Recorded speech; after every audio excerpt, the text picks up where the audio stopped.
தமுமுக தலைமையிலே அணிதிரண்டோமே டெல்லியிலே தமுமுக தலைமையில். அஸ்ஸலாமு அலைக்கும் வரஹ்மத்துல்லாஹி.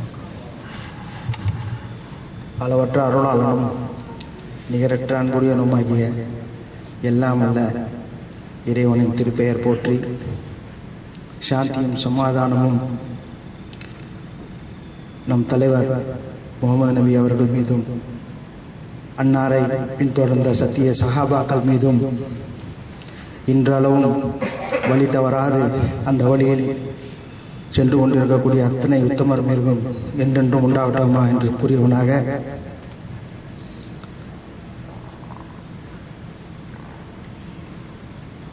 இந்த மருத்துவ முகாமிற்கு தன்னுடைய அரிய கருத்துக்களை பகிர்ந்து கொள்வதற்காக வந்திருக்கக்கூடிய மருத்துவர் ஐயா அவர்களே,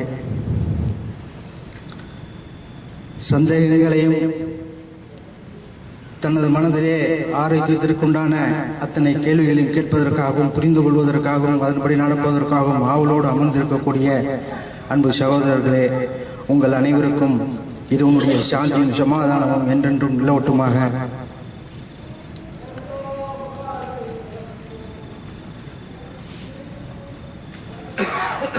மனிதனோட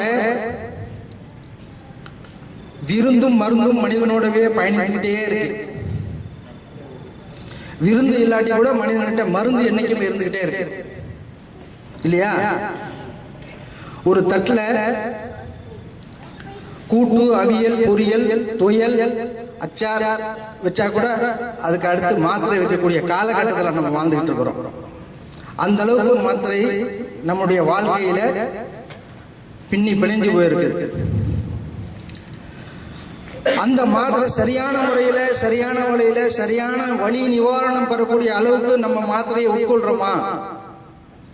அதனுடைய பாதிப்புகள் நம்முடைய உடம்புகளில் ஏற்படக்கூடியதா இருக்குது. அதனுடைய தெளிவு பெறுவதற்காக, அதை பற்றி புரிந்து கொள்வதற்காக, மருத்துவத்தினுடைய தெளிவை ஏற்படுத்திக் கொள்வதற்காக இப்படிப்பட்ட அமர்வை கிம்ஸ் மருத்துவமனையும் தமிழ்நாடு முஸ்லிம் முன்னேற்றம் கூடி இப்படிப்பட்ட ஒரு அமர்வை ஏற்படுத்தியிருக்கிறார்கள். இப்படி ஏற்படுத்துறதுக்கு இறைவனுக்கு நன்றி சொல்லணும்.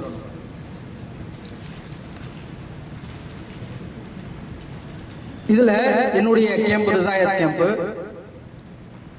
3 வாரங்களுக்கு முன்னாடி ஒரு சகோதரர், கிட்டத்தட்ட 40 வயதை அடைந்த சகோதரர் இறந்து விட்டார். 11 மணிக்கு வேலைக்கு வந்தாரு, டீ குடிச்சிட்டு சேர்ல உட்காந்துருந்தாரு, அப்படியே இறந்து போயிட்டார். அவரு முடி வெட்டக்கூடியவர், முடி திருத்தக்கூடிய சகோதரர், இளமையானவர். இடது வகை பக்கம் வலிச்சுக்கிட்டே இருக்குது அப்படின்னு சொன்னார். சொல்லக்குள்ள அவங்க சொன்னாங்க, அவருடைய நண்பர்கள் ஆளும் தாளும் சாப்பிடுறத குறைச்சிங்க, உருளைக்கிழங்கையும் பருப்பையும் குறைச்சிங்க, உங்களுக்கு வாயுனால இந்த கை வலிக்குது அப்படின்னு சொன்னாங்க. அவருக்கு நிறைய சிம்டம்ஸ் இருந்துச்சு. கேர் எடுக்காததுனால, எந்த விதமான அவரு அதை பத்தியே கவலைப்பட்டுக்காததுனால ஹார்ட் அட்டாக்ல சட்டன் மூத்தா போயிட்டாங்க. போன வாரம் தான் அடக்கம் பண்ணாங்க. இந்த விழிப்புணர்வு, தன்னுடைய உடம்பை பற்றின ஆரோக்கியமான செயல்பாடுகளுடைய விழிப்புணர்வு அவர்களிடத்துல இல்லாததுனால, அது தெரியாததுனால அதை போனான்னு விட்டுறாங்க. அதனால அந்த மாதிரியான விழிப்புணர்வுகள் நமக்கு வரணும், அதை பற்றி தெரியணும் என்றதுக்காக தான் இப்படிப்பட்ட ஒரு அமர்வு நடத்திட்டு இருக்கோம். சுத்தம்ங்கிறதுங்க இறை விசுவாசத்தின் பாதி. நம்ம எல்லா மீட்டிங்களும் நம்ம கேட்டுக்கிட்டே இருக்கிறோம். சுத்தத்தின் இருப்பிடம் சுகாதாரத்தின் பிறப்பிடம் இல்லையா? அசுத்தத்தின் இருப்பிடம் நோய் நொடியினுடைய பிறப்பிடம். எங்கெல்லாம் சுத்தம் இல்லையோ அங்கெல்லாம் நோய் தன்னால அபகரிச்சுக்கிறதுன்றதை பார்க்கிறோம். அதனால சுத்தத்தை பேணக்கூடிய மார்க்கம், சுத்தம் சொல்லியிருக்கிறாங்க. அந்த சுத்தத்தை நம்ம தெரிஞ்சு அதுபடி பேணுறது, நோயை தவிர்த்துக் கொள்றது, ஆரோக்கியமாக வாழ்றது. ஒரு சிறந்த மனிதன், நோய் நொடி இல்லாத மனிதன், நோய் நொடியோடு இருக்கிற மனிதனோட சிறந்தவன் நம்ம நிறைய அதிசல நம்ம கேள்விப்பட்டு இருக்கோம். அப்படிப்பட்ட சிறந்த மனிதர்களா நம்ம வாழணும். ஆரோக்கியமுள்ள மனிதர்களா இந்த உலகத்துல வாழணும், அப்படிப்பட்ட அதை தெரிஞ்சு கொள்ளணும், புரிஞ்சு கொள்ளணுன்றதுக்கு தான் இப்படிப்பட்ட ஒரு அமைவை நம்ம ஏற்படுத்தி இருக்கிறோம். அதிகமாக நம்ம மருத்துவரையா உங்களுடைய சந்தேகங்களை போக்குற விதத்துல அவங்க பதில் இருப்பாங்க. அவங்க Tirunelveli medical college, Nagercoil medical காலேஜில் ப்ரொஃபஸராக இருந்தவங்க, ப்ரொஃபஸர் அந்த ரிட்டையர் ஆகிட்டு கிம்ஸ் மருத்துவமனையில் வந்து சேவை செஞ்சுக்கிட்டு இருக்காங்க. அவங்களுடைய அரிய கருத்துக்களை நீங்கள் கேட்பீங்க. அதனால் நல்லா பயன்பெற அளவுக்கு உங்கள் ஆர்வத்தோடு இருந்து அவங்களுக்கு சொல்ல கருத்துக்களை கேட்குமாறு கேட்டுக்கொண்டு என்னுடைய வாய்ப்பு தம்பிக்கு நன்றி கூறி விடைபெறுகிறேன்.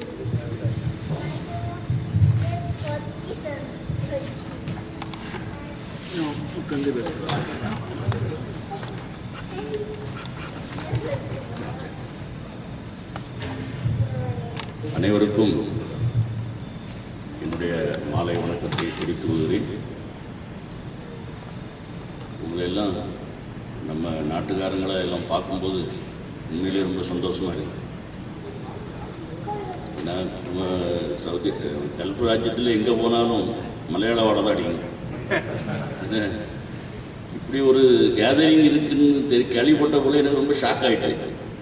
காரணம் எங்கள் அட்மினிஸ்ட்ரேட்டர் என்கிட்ட சொன்னார், இங்கே உங்கள் தமிழ்நாடு அசோசியேஷன் ஒன்று இருக்குது. அப்படி ஒரு அசோசியேஷன், தமிழ்நாடு அசோசியேஷன் எங்கேயும் அவ்வளோ பெருசாக வளராது. எல்லாம் மலையாளி அசோசியேஷன் தான் ரொம்ப பெருசாக இருக்கும் எல்லா ஊர்லேயும். தமிழ்நாடு அசோசியேஷன் துபாயில் கேள்விப்பட்டிருக்கு, இங்கே அவ்வளோ இருந்த மாதிரி தெரியலையே. இல்லை சார், இதுக்கு அவங்கள பார்ப்பாங்க. ஏன்னா அவங்க அசோசியேஷனில் உங்களுக்கு தமிழ் ஒரு அவேர்னஸ், மெடிக்கல் அவேர்னஸ் ஒன்று நடத்தணும், வருவாங்கன்னு. ஸோ அஸ்ரம் சார் வந்தார், எனக்கு பார்த்தோன்னு ரொம்ப பிடிச்சிருச்சு. ஒரு மனம் விட்டு பேசணும் போல விட்டு இருந்தது. நம்ம நேரம் பேசியே இருந்தோம்.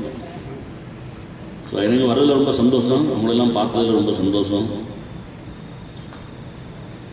என்ன பிரதர் சொன்ன மாதிரி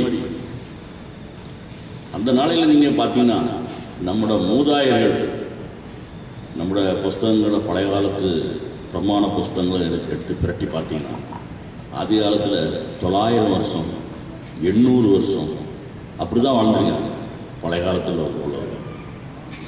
அப்படியே இந்த 900, 800, 700 அப்படியே குறைஞ்சி குறைஞ்சி குறைஞ்சி குறைஞ்சி குறைஞ்சி ஒரு 4000 வருஷத்துக்கு பிறகு அது 80 வருஷம் ஆயிடுச்சு.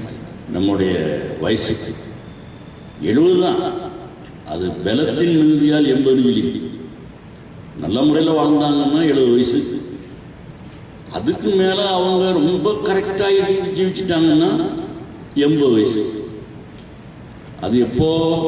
ஒரு 2000 வருஷத்துக்கு முன்னாடி. இப்போ நம்ம சராசரி வயசுன்னு இப்போ இடையில 40. அதுக்கப்புறம் இப்போ மக்கள் இந்த நோய்களை பற்றி ஒரு அவேர்னஸ் வந்துச்சு. டிவியில், பேப்பரில், மற்றபடி ரேடியோக்களில் இந்த மாதிரி சொல்லி மக்களுக்கு ஒரு அவேர்னஸ் கிடைச்சிட்டு. ஸோ 40 வயசாக இருந்தது இப்போ 60 வயசு ஆகிடும். அது ஒரு நல்ல ஒரு முன்னேற்றம் தானே. ஸோ இந்த 40 வயசுன்னு ஏன் ஒரு ஒரு டெட் பாயிண்ட் ஏன் வச்சாங்கன்னா, அது வரைக்கும் நல்லா ஓடி சாடி சந்தோஷமாக எதையும் பற்றி கவலைப்படாமல் வாழக்கூடிய ஒரு வயசு தான் 40 உள்ள. 40 ஆயிட்டுன்னு சொன்னாலே நம்ம வண்டி எப்படி போகுது? கொஞ்சம் பிரேக்கோட தான் போகும், உழைஞ்சி நலிஞ்சி அப்படி தான் போகும். இல்லை 40 வயசு ஆயிடுச்சு அப்படின்னா ஏன் அப்படி அவங்களுடைய வாழ்க்கை ஏன் அப்படி போய்கிட்டு இருக்குன்னா, ஏதாவது ஒன்று அவங்க உடம்புல இருக்கு. ஒன்று கேட்டால் சொல்லுவாங்க எனக்கு சுகர் நோயும்பாங்க, கேட்டால் சொல்லுவாங்க எனக்கு ப்ரெஷரும்பாங்க, கேட்டால் சொல்லுவாங்க எனக்கு வாதம்பாங்க, கேட்டால் சொல்லுவாங்க எனக்கு காட்டில் கொஞ்சம் பிரச்சனை இருக்கு. ஸோ 40 வயசு கழிஞ்சா ஏதாவது ஒரு நோய் நம்ம உடம்புல தொட்டிட்டு, அதுக்கப்புறம் ஓடுறதெல்லாம் நமக்கு ப்ளஸ் பாயிண்ட் தான். நமக்கு தெய்வம் நமக்கு போனஸ், சாருக்கு இந்த மாதிரி போனஸ். 40 வயசு தான் நமக்கு இப்போ லைஃப். 40க்கு மேலே பார்த்தீங்கன்னா எல்லாருக்கும் கொஞ்சம் கொஞ்சம் ஏதாவது பிரச்சனை இருக்கு. எனக்கு ஏகப்பட்ட பிரச்சனை இருக்கு. என்ன எனக்கு இப்போ 60 வயசு, பட் எனக்கும் பிரச்சனை இருக்கு. எனக்கு சுகர் இருக்குது, ப்ரெஷர் இருக்குது, வாதம் இருக்குது. இல்லை இல்லை இதே போல் எல்லாருக்கும் இந்த பிரச்சனை இருக்கு. நான் சின்ன வயசில் இருக்கும்போது எங்கள் கிராமத்தில் சில பெண்ணுங்கள், ஆண்கள் எல்லாம் ஏழை மார்னிங், கிராமங்கள் எல்லாம் ஏழை மார்னிங் வெளியில் போவோம். இப்போ தான் எவ்வளோ நாகரிகம்லாம் வளர்ந்துருக்கு. அப்போல்லாம் கிராமங்களில் எல்லாம் காட்டில் தான் போவாங்க. ஸோ இவங்க 4 மணிக்கு எந்திரிச்சு காட்டுக்கு போவாங்க. போயிட்டு திரும்ப ஆள் வராது. பிறகு ஒரு 6-7 மணிக்கு தேடி போவாங்க. போனால் அங்கே எங்கேயாவது மரித்த நிலவரத்தில் கிடப்பாங்க. ஸோ அப்போ அவங்க எடுத்துகிட்டு வருவாங்க. அப்போ நான் சின்ன பையன். அப்போ சொல்லுவாங்க, பேய் அடிச்சுட்டு. அவன் முதுவை பார்ப்பான், 5 விரல் பதிஞ்சிருக்கு. பேய் அடிச்சுட்டு விட்டு. அப்போ கிராமங்கள் அந்த காலத்தில் நமக்கு ஒன்றும் தெரியாது. நம்ம பேய் தான் வந்துட்டு போல அடிச்சுட்டு போல அவன் செத்து விட்டாங்கன்னு நினச்சிட்டு. அது இப்போதான் தெரியுது, பேய் அடிக்கல நோய்கள் ஹார்ட் அட்டாக்ல வந்து. பொதுவாக வந்து ஹார்ட் அட்டாக் வருது வந்து ஏர்லி மார்னிங் காமனாக வரும். அது 4 மணி 5 மணியில் காமனாக வரும். அந்த அதில் அப்படி நடந்திருக்கு, நமக்கு தெரியல.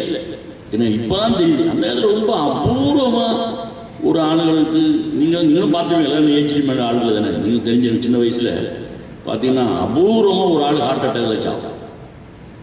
கார்டியாக் சென்டர்னு அப்போல்லாம் ஒரு சென்டரே கிடையாது. பார்த்தீங்கன்னா இப்போ நான் படித்தது திருநெல்வேலியில் படித்தேன். அப்போலாம் அந்த காலத்தில் கார்டியாலஜிஸ்டே கிடையாது. எல்லாம் நாங்கள் தான் கார்டியாலஜிஸ்ட், எம்டிக்காரங்க தான் கார்டியாலஜிஸ்ட்.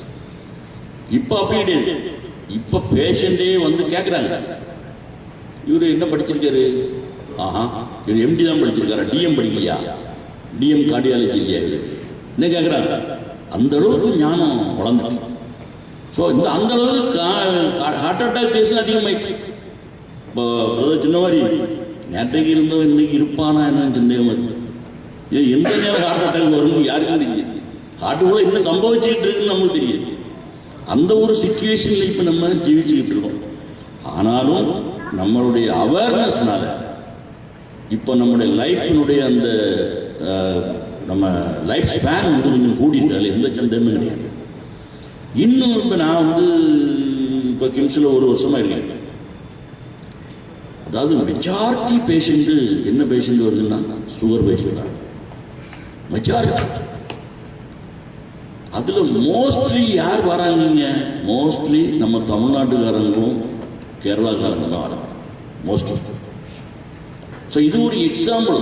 நம்ம கிம்ஸ் ஹாஸ்பிட்டலுங்கிறது ஒரு எக்ஸாம்பிள் தான். நீங்கள் இப்போ உலகத்தில் உள்ள அந்த ஹோல் வேர்ல்டு ஸ்டாட்டிஸ்டிக்ஸ் எடுத்தீங்கன்னா இன்னைக்கு எத்தனையோ மில்லியன் பீப்புள் வந்து டயபெட்டிக் நோயினால் பாதிக்கப்பட்டிருக்காங்க. அதில் எல்லா இப்போ நம்ம தமிழ்நாட்டுக்காரங்க எல்லா இடத்துலையும் இருக்காங்க, ஆல் ஓவர் வேர்ல்டு இருக்காங்க.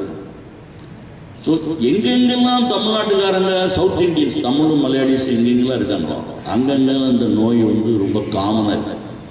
சுகர் நோயாளி ரொம்ப காமனாக இருக்காங்க. அமெரிக்காவில் வந்து ஒரு அசோசியேஷன் இருக்கு, அமெரிக்கன் டயபெட்டிக் அசோசியேஷன். அவன் தான் இந்த வேர்ல்டு முழுவதனுடைய டயபெட்டிக் கண்ட்ரோல் அவன் தான் கையில் வச்சுருக்கான். ஸோ அவன் தான் இதனுடைய இன்ஸ்ட்ரக்ஷன்லாம் அப்பப்போ கைட்லைன்ஸ் கொடுக்குறான், ஏடிஏன்னு சொல்லுவாங்க. ஸோ அவன் நம்ம இந்தியாவில் நிறைய மீட்டிங் நடத்திருக்கான், கான்ஃபரன்ஸ் நடத்திருக்காங்க. பல உலகத்தில் பல ஏரியாக்களையும் போய் அவன் அந்த அவேர்னஸ் கொடுத்துட்டு இருக்காங்க. ஸோ அவன் வந்து டெஸ்ட் பண்ணுறது யாரை டெஸ்ட் பண்ணுறான்? நம்ம ஆளுகள் தான் டெஸ்ட் பண்ணுறான். அமெரிக்காவிலையும் நம்ம ஆளுகள் தான் டயபெட்டிக் அதிகமாக இருக்கு, லண்டன்லையும் நம்ம ஆளுகள் தான் டயபெட்டிக் அதிகமாக இருக்கு. அப்போ ஏன் அதை அவன் உள்ள கொண்டு போய் பார்க்குறான்? எதுக்காக அந்த நம்ம சவுத் இண்டியன்ஸுக்கு மாத்திரம் டயபெட்டிக் ரொம்ப காமனாக இருக்குது இன்னும் பார்க்குறான். பார்த்ததில் அவன் கண்டுபிடிச்சது சவுத் இண்டியன்ஸோட ஃபுட் ஹேபிட்டே சரியில்லை. அவங்களுடைய வாழ்க்கை தரம், அவங்களுடைய உணவு ஒன்றுமே சரியில்லை.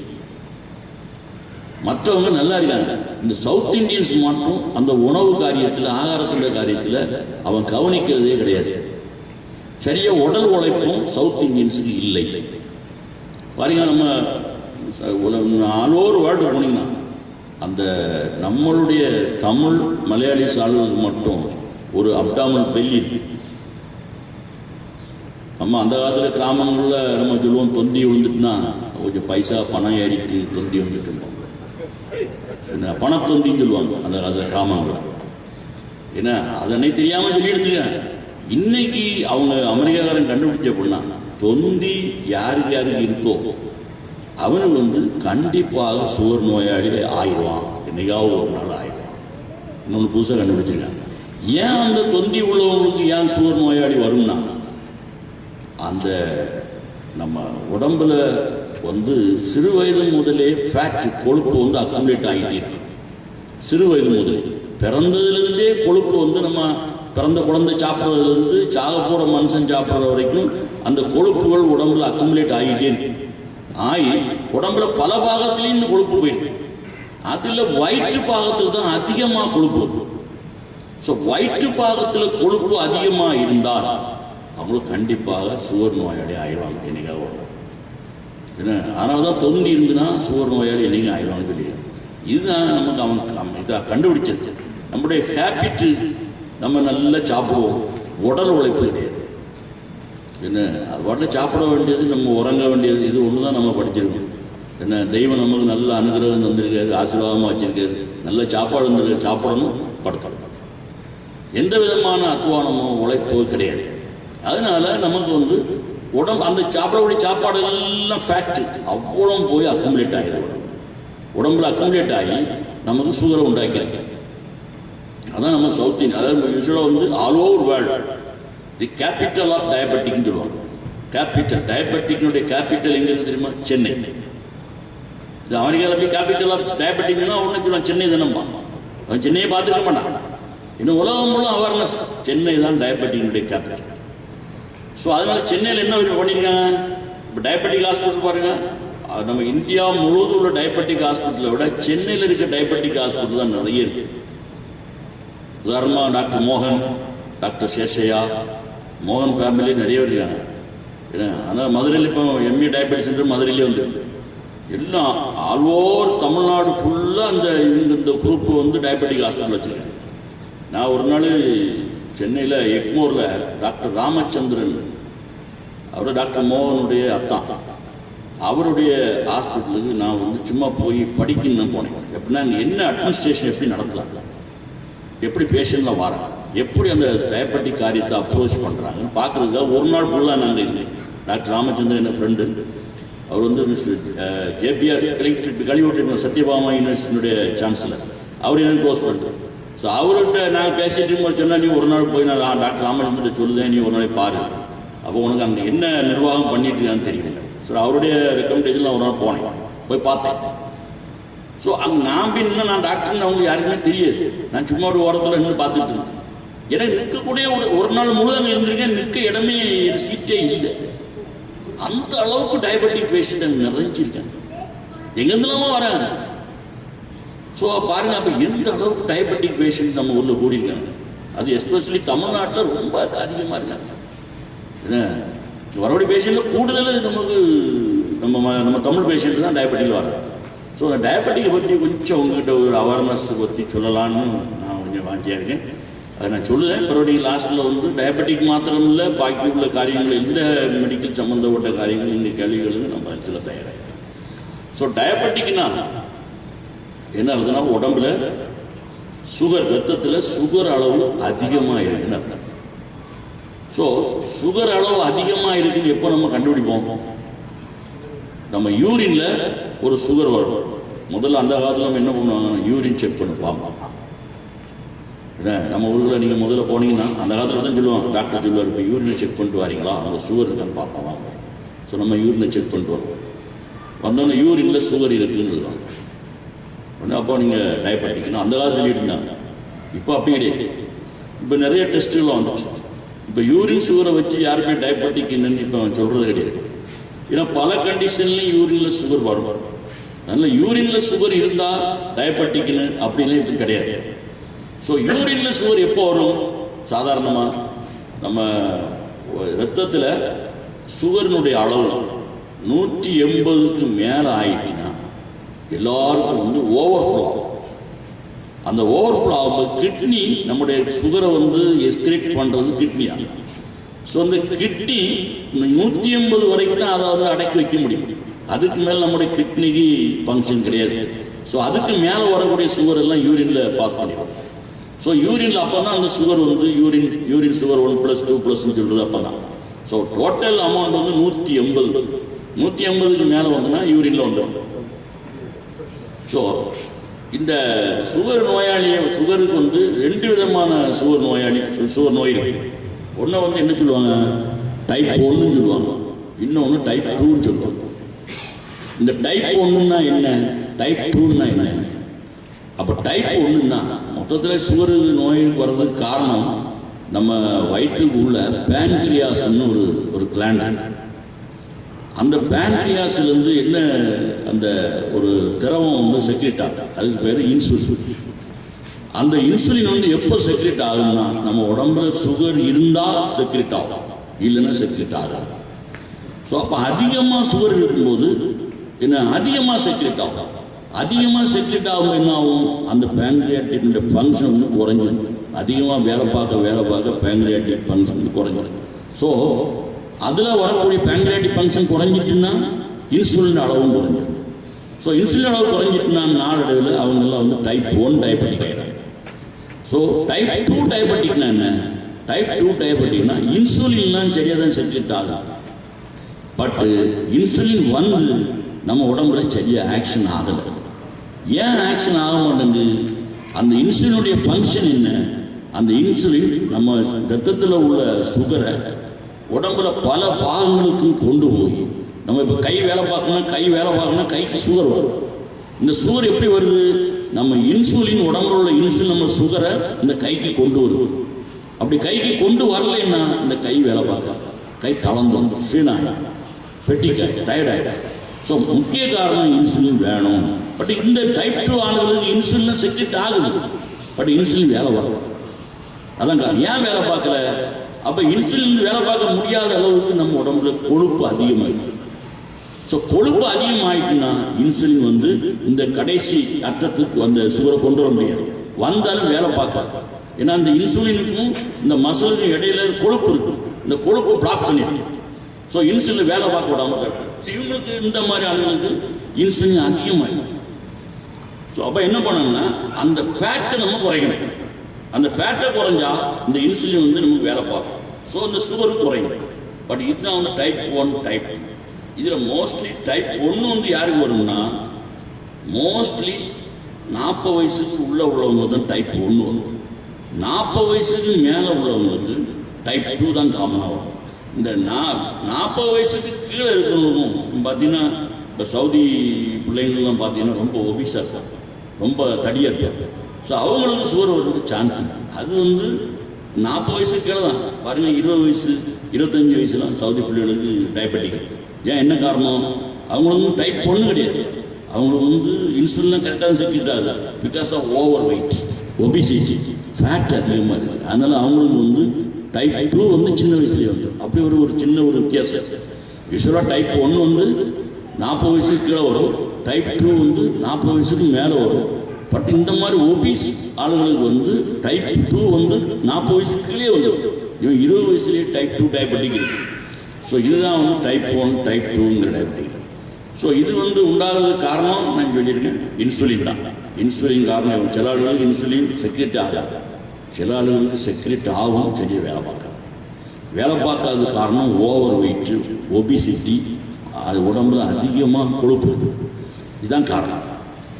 இப்போ இதில் நீங்கள் இது எப்படி கண்டுபிடிக்கணும், இந்த டயபெட்டிக் எப்படி கண்டுபிடிக்கணும், மொத்தத்தில் நாம் தமிழ் மலையாளிஸ் எல்லாருமே 40 வயசுக்கு மேலே ஆயிட்டாலே ஒரு தரவாக ஒரு செக்கப் பண்ணிக்கணும்.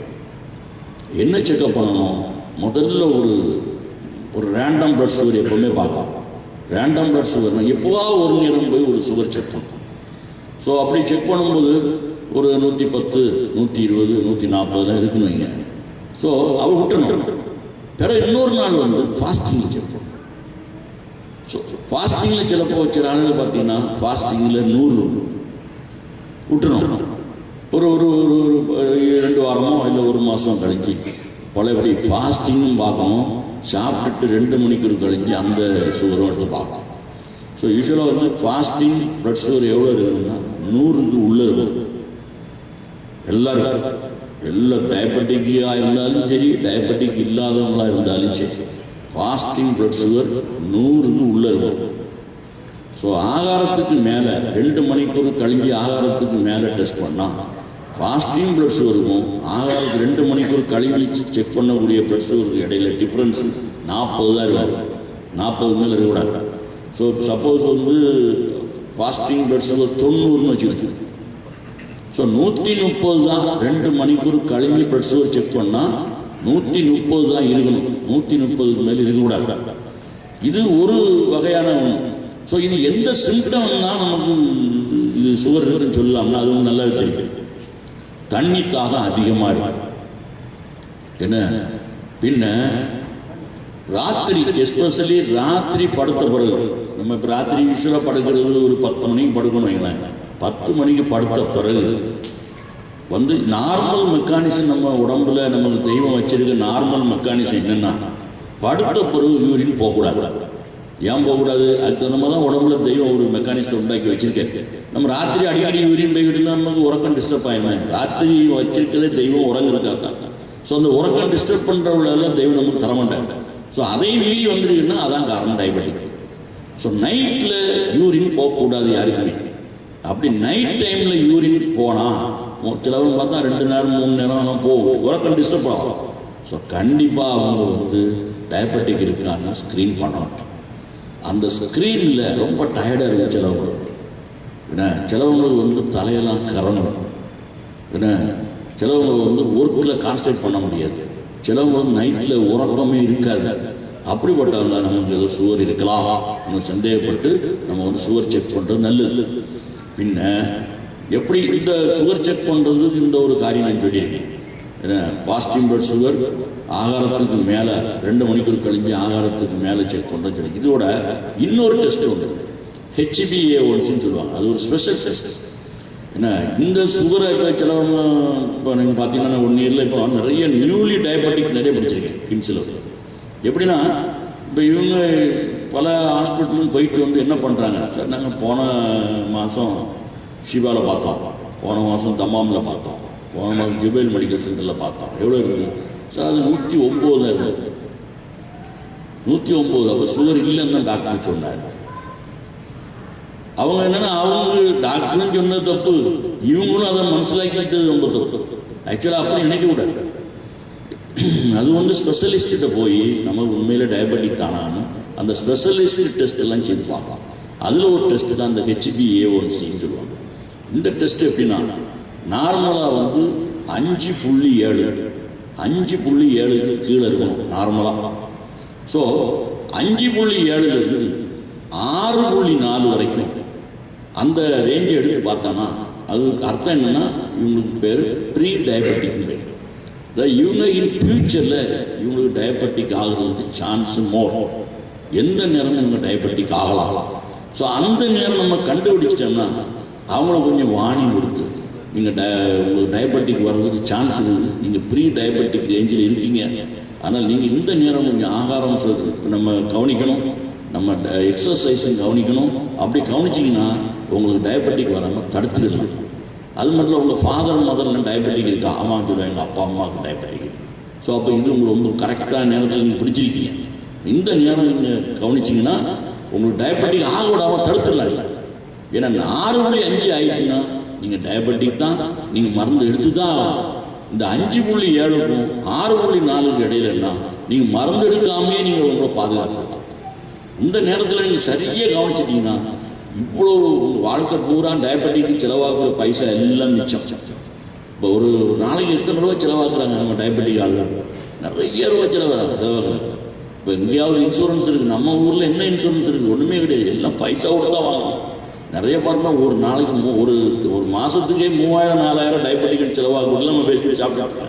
இப்போ அதெல்லாம் மிச்சப்படுத்தலாம்.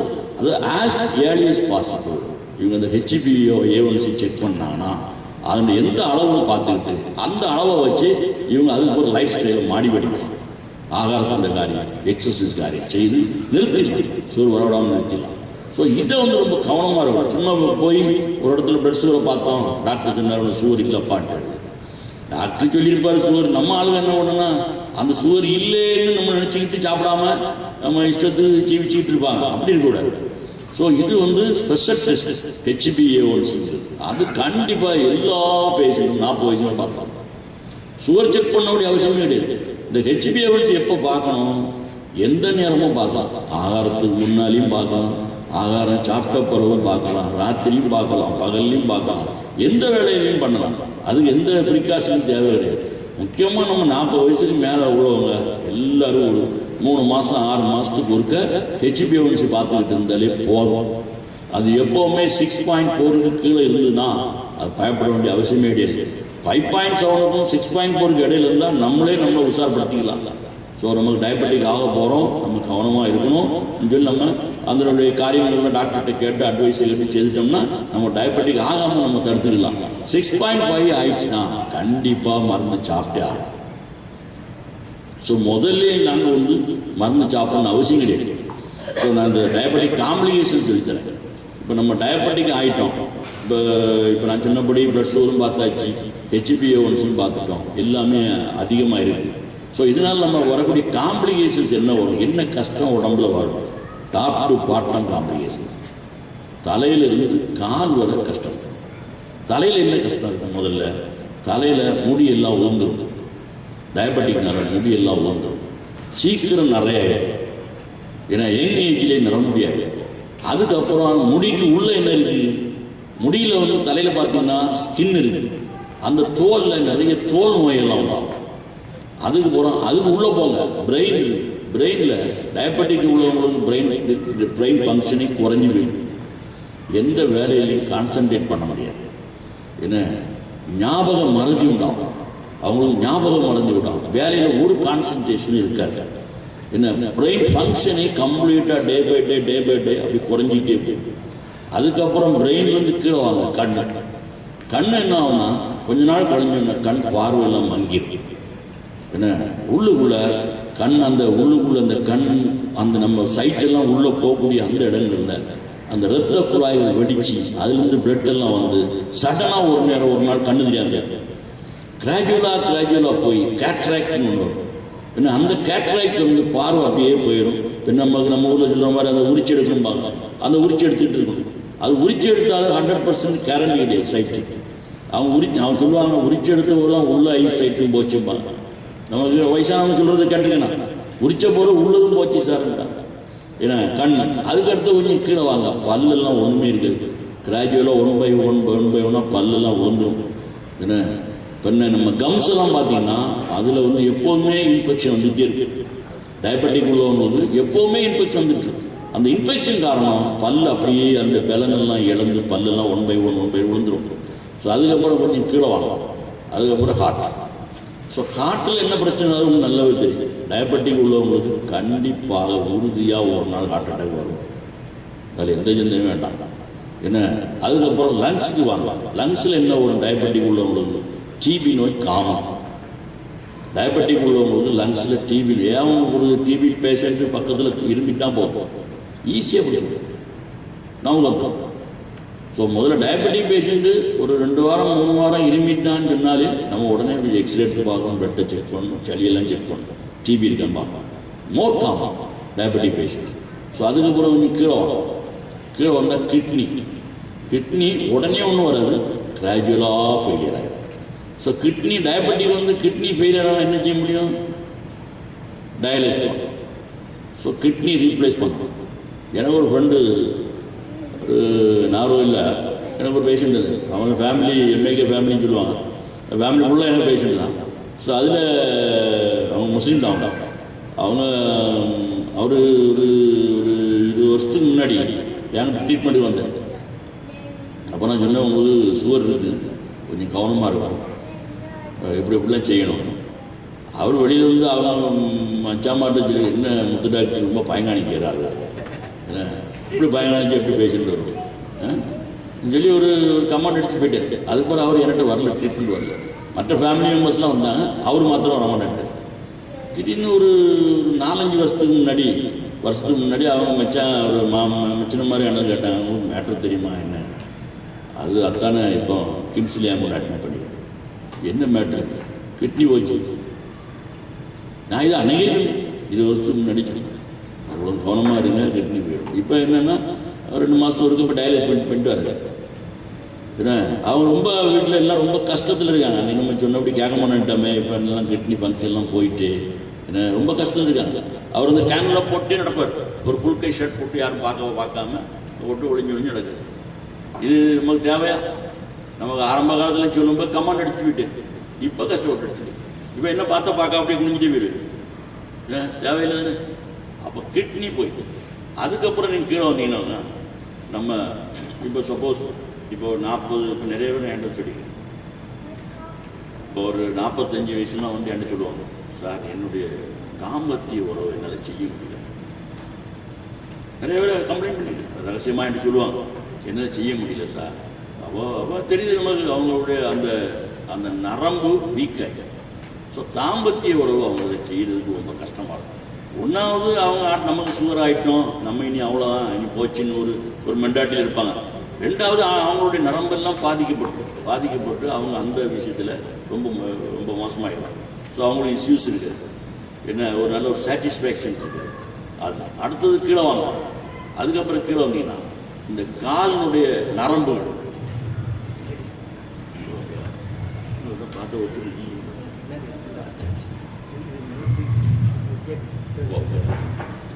அப்போ கொஞ்சம் கீழே இறங்குவாங்க. கீழே இறங்கும் கால், இந்த காலில் என்ன ஆகும், டயபெட்டிக் அதிகமாக ஆகும்போது இந்த காலில் போகக்கூடிய நரம்பும் இரத்த குழாய் என்ன ஆகும், தட்டிச்சு. ஏன் தடிக்குன்னா அந்த ஃபேட் வந்து டெபாசிட் ஆகிடும். ஃபேட் வந்து இந்த இரத்த குழாய்க்குடைய உள்ளுக்குள்ள இரத்த குழாயை சுற்றி உள்ள சோரில் அப்படியே படிஞ்சு அப்படியே திக்காயிடும். ஸோ திக்காயி என்ன ஆகும்னா இந்த இரத்த குழாயெல்லாம் அடைஞ்சோன்னு என்ன ஆகும், ரத்தம் போகாது. நம்ம ஹார்ட்டு சரியாக வேலை பார்க்கணும், ஆனால் ரத்தம் கால் நரம்பு நம்ம பெருவரல் வரைக்கும் வராது. ஏன்னா எல்லாம் அப்ஸ்ட்ரக்ஷன் ஆகிடும். அப்போ என்ன ஆகும், ஒரு சின்ன ஒரு புண்ணு வந்தால் கூட கரியாது. ஸோ அந்த புண்ணு வந்துட்டுனா என்ன பண்ண முடியும், நமக்கு வேலை வெட்டி தான் எடுக்கணும், வழியே கிடையாது. இது அப்படி இருக்காம ஆம்புடேட் பண்ண முடியாது, ஒரு வழியே கிடையாது. இப்படி நிறைய பேர் பார்த்தீங்கன்னா நம்ம ஊரில் நிறைய பேர் ஆம்புடேஷன் பண்ணி எல்லாம் செயற்கை கால்கள் எல்லாம் பொறுத்திக்கிட்டு நடக்கிறாங்க. காரணம் என்ன, நேரமே அவங்க அந்த காரியங்கள் எல்லாம் சரியாக கவனிக்காதனால தான் இவங்களுக்கு இந்த ஸ்டேஜ் வந்துடுது. அப்போ ஆரம்பத்திலேயே கவனிச்சிட்டாங்கன்னா இந்த ஸ்டேஜ் வராமல் தடுத்துடலாம். இந்த காம்ப்ளிகேஷன்ஸ்லாம் எப்போ வரும், எவ்வளோ நாள் கழிஞ்சு வரும், உடனே வருமா, உடனே ஒன்றும் வராது. அது உங்களுடைய ட்ரீட்மெண்ட்டும் உங்களுடைய ஆகாரத்தின் காரியமும் உங்களுடைய எக்ஸசைஸ் காரியங்களும் இதெல்லாம் நீங்கள் எவ்வளவு நல்ல முறையில் வச்சிருக்கிறோம் அதை வச்சுதான் இந்த காம்ப்ளிகேஷன்ஸை ஒன்று போஸ்ட்போன் பண்ணலாம். காம்ப்ளிகேஷன் தடுக்க முடியாது, கொஞ்சம் போஸ்ட்போன் பண்ணலாம். 20 வருஷம் கழிஞ்சு வர்றதை ஒரு 30 வருஷம் கழிஞ்சு வர்ற மாதிரி பண்ணலாம். அதுக்குள்ள நமக்கு ஆக்சுவலாக அந்த வயசாகி மறிச்சு போயிடும். ஸோ ஆமாம், டயபெட்டிக் காம்ப்ளிகேஷன்ஸ்னால நம்ம மறிக்காமல் நம்ம ப்ரிவென்ட் பண்ணலாம், போஸ்ட்போன் பண்ணலாம். இதுதான் அந்த பிரச்சனை. இப்போ காம்ப்ளிகேஷன்ஸ் எல்லாம் என்னென்ன காம்ப்ளிகேஷன்ஸ் வருதெல்லாம் ஒன்று சொல்லியிருக்கேன். அடுத்த டயபெட்டிக் எப்படி ஸ்க்ரீன் பண்ணணும்னு சொல்லியிருக்கேன். அடுத்ததில் ட்ரீட்மெண்ட்டை பார்த்தீங்கன்னா முதல் ட்ரீட்மெண்ட்டு டயபெட்டிக் முதல் ட்ரீட்மெண்ட்டு டயட், ரெண்டாவது ட்ரீட்மெண்ட்டு எக்ஸசைஸ், மூணாவது ட்ரீட்மெண்ட்டு மெடிசின். ஸோ முதல்ல மெடிசின் ஸ்டார்ட் பண்ணால் என்ன, இந்த ரெண்டையும் விட்டுருவோமே, இந்த ரெண்டு நம்மளால் அதை செய்ய முடியாது, டயட்டும் பார்க்கலாம். நிறைய பேஷண்ட் என்ன சொல்லியிருக்கேன், சார் ஆகாரம் நாங்கள் கேம்பில் நாங்கள் பசங்க சாப்பிட்டுருக்கோம், அதனால் ஆகாரம் நீங்கள் சொல்கிற உள்ள எங்களால் கேட்க முடியாது, எக்ஸசைஸ் எங்களால் பண்ண முடியாது. ஏன்னா காலையில் நாங்கள் 7 மணி 4:30 மணிக்கு நாங்கள் கேம்பை விட்டு போயிடுவோம், திரும்பி வருவது 7:30 தான் வருவோம். அப்போ எக்ஸசைஸ் நடக்காத காரியம். அந்த ரெண்டையும் விட்டுருங்க. மாத்திரை மட்டும் நீங்கள் எவ்வளோ அதிகமாக மாத்திரை தாரீங்க அதெல்லாம் சாப்பிடலாம். ஏன்னா மாத்திரை ஏன் பிரச்சனை, மாத்திரை இன்சூரன்ஸ் கம்பெனியாக தான் விடுங்க, அதனால பிரச்சனை இல்லை. நீங்கள் எவ்வளோ தாங்க லாரிலேயே வாங்கிட்டு வைக்கலாம். அது எனக்கு பைசா கொடுத்து வாங்கினா மாத்திரை வேண்டான்றோம். இன்னும் மாத்திரை விலையெல்லாம் பார்த்தா பயங்கர விலை. என்ன ஒரு வந்துட்டாங்கன்னா எப்படி 700 ரியால் 800 ரியால் மாத்திரை வாங்கி போகிறாங்க. என்ன அது ரொம்ப கஷ்டம். அதனால் அதை இன்சூரன்ஸ் இல்லைன்னா அவங்க நிறைய பேருக்கு சுகரே வராது, பயத்திலேயே அவங்க ஒதுக்கிடுவாங்க. இன்னொரு பைசா விட்டு வாங்க முடியாது, நம்ம ஒழுங்காக நினச்சி இன்சூரன்ஸ் இருக்குன்னு கண்டு கிடையாது முடியாது. காலையில் 4:30 மணிக்கு போகிறாங்க, ராத்திரி 7:30 வராங்க, வந்து டயர்டாகிடுச்சு சார் நான் சாப்பிடப்படுறேன், அதனால் எக்ஸசைஸ் முடியாது. ஸோ அதெல்லாம் தப்பு. முதல் ட்ரீட்மெண்ட்டு கண்டிப்பாக டயட்டு பார்த்து தான் 100% பார்த்து தான். ரெண்டாவது ட்ரீட்மெண்ட் எக்ஸசைஸ் பண்ணி தான் வழியே இருக்குது. விஷயம் பார்த்தீங்கன்னா இப்போ நான் என்ன பண்ணேன்னா 9 மணிக்கு எனக்கு ஓப்ப முடியுது, ரூமில் போய் நான் ட்ரெஸ்லாம் செஞ்சு 9 மணிக்கு நாங்கள் ஜுபைல் பீச்சு போயிருக்கேன். எல்லா நாளும் அங்கே போய் காரை ஒரு இடத்துல பார்க் பண்ணிவிட்டு ஒரு 1/2 மணி நேரம் நடக்கலாம் சரி. ஒரு நாள் நடக்க போகிறதுனாலே நமக்கு கஷ்டமாக இருக்குது, இன்னைக்கு நடக்க போகலையே, சுகர் ஏறி இருக்குமேன்னு கஷ்டமாக இருக்கும். இதை நான் என்னுடைய பேஷண்ட்டுக்கு நம்ம சொன்னாலும் அவங்க சார் உங்களுக்கு கார் இருக்குது நீங்கள் போய் நாங்கள் நடந்து போக முடியாதுல, ஏன்னா நீங்கள் ஜாலியாக ஏசியில் உட்காந்துருக்கீங்க, என்ன வர்ற பேஷண்ட்டு அப்படி சேரில் பார்த்து போகிறீங்க, எவ்வளோ கஷ்டமாக இருக்கு எங்களுக்கு. ஏன்னா ஒரு நாளைக்கு 80 பேஷண்ட் பார்த்துட்டு அதுக்கு போது நாங்கள் போகிறோம் நடக்கிறதுக்கு ரொம்ப கஷ்டம் தான். போயிட்டு வந்து தான் நான் சாப்பாடு உண்டாக்கணும், ஏன்னா அப்போ நான் இவ்வளோ கஷ்டத்துலேயும் நிறைய வச்சிருக்கேன். ஸோ அதே மாதிரி எல்லோரும் செய்யணும். ஏன்னா அது வந்து இப்போ சாப்பாடில் என்னென்ன பார்க்கணும், கண்டிப்பாக வந்து சாப்பாடில் சுகர் வேணும், சுகர் இருக்கணும். சாப்பாடு ஒரு அளவு, என்ன அளவுக்கு இருக்கணும்? இப்போ நம்ம சாப்பாடு ஒரு 100% 100% நமக்கு சாப்பாடு இருக்குங்க, அதில் வந்து எவ்வளோ பெர்சன்டேஜ் நமக்கு சுகர் கண்டிப்பாக இருக்கணும்? 35 to 50% கண்டிப்பாக நமக்கு சுகர் இருக்கணும். சுகரே இல்லாமல் நம்ம சாப்பிட்றது மாட்டோம், அப்படி செய்யக்கூடாது. என்ன அதுக்கப்புறம் பார்த்தீங்கன்னா புரோட்டீன் வேணும், அதுக்கப்புறம் பார்த்தீங்கன்னா ஃபேட் வேணும். ஃபேக்ட்ரி அதிகமாக இருக்க ஃபேக்ட்ரி குறைக்க சொல்லி ஃபேக்ட்ரி கண்டிப்பாக வேணும். சாப்பாடு இந்த அளவுக்கு நமக்கு வேணும். 50% கார்போஹைட்ரேட்டு கண்டிப்பாக இருக்கணும், 35% நம்ம புரோட்டீன் இருக்கும், 15% கொழுப்பு கண்டிப்பாக சாப்பாடில் இருக்கணும். டயபெட்டிக் பேஷண்ட்டு இறைச்சி சாப்பிடலாமா? சாப்பிடலாம், சாப்பிடணும், சாப்பிடாம இருக்கக்கூடாது, சாப்பிடணும். டயபெட்டிக் பேஷண்ட்ஸு காய்கறி சாப்பிடலாமா? கண்டிப்பாக சாப்பிடணும். டயபெட்டிக் பேஷண்ட்டு பால் குடிக்கலாமா? குடிக்கணும்.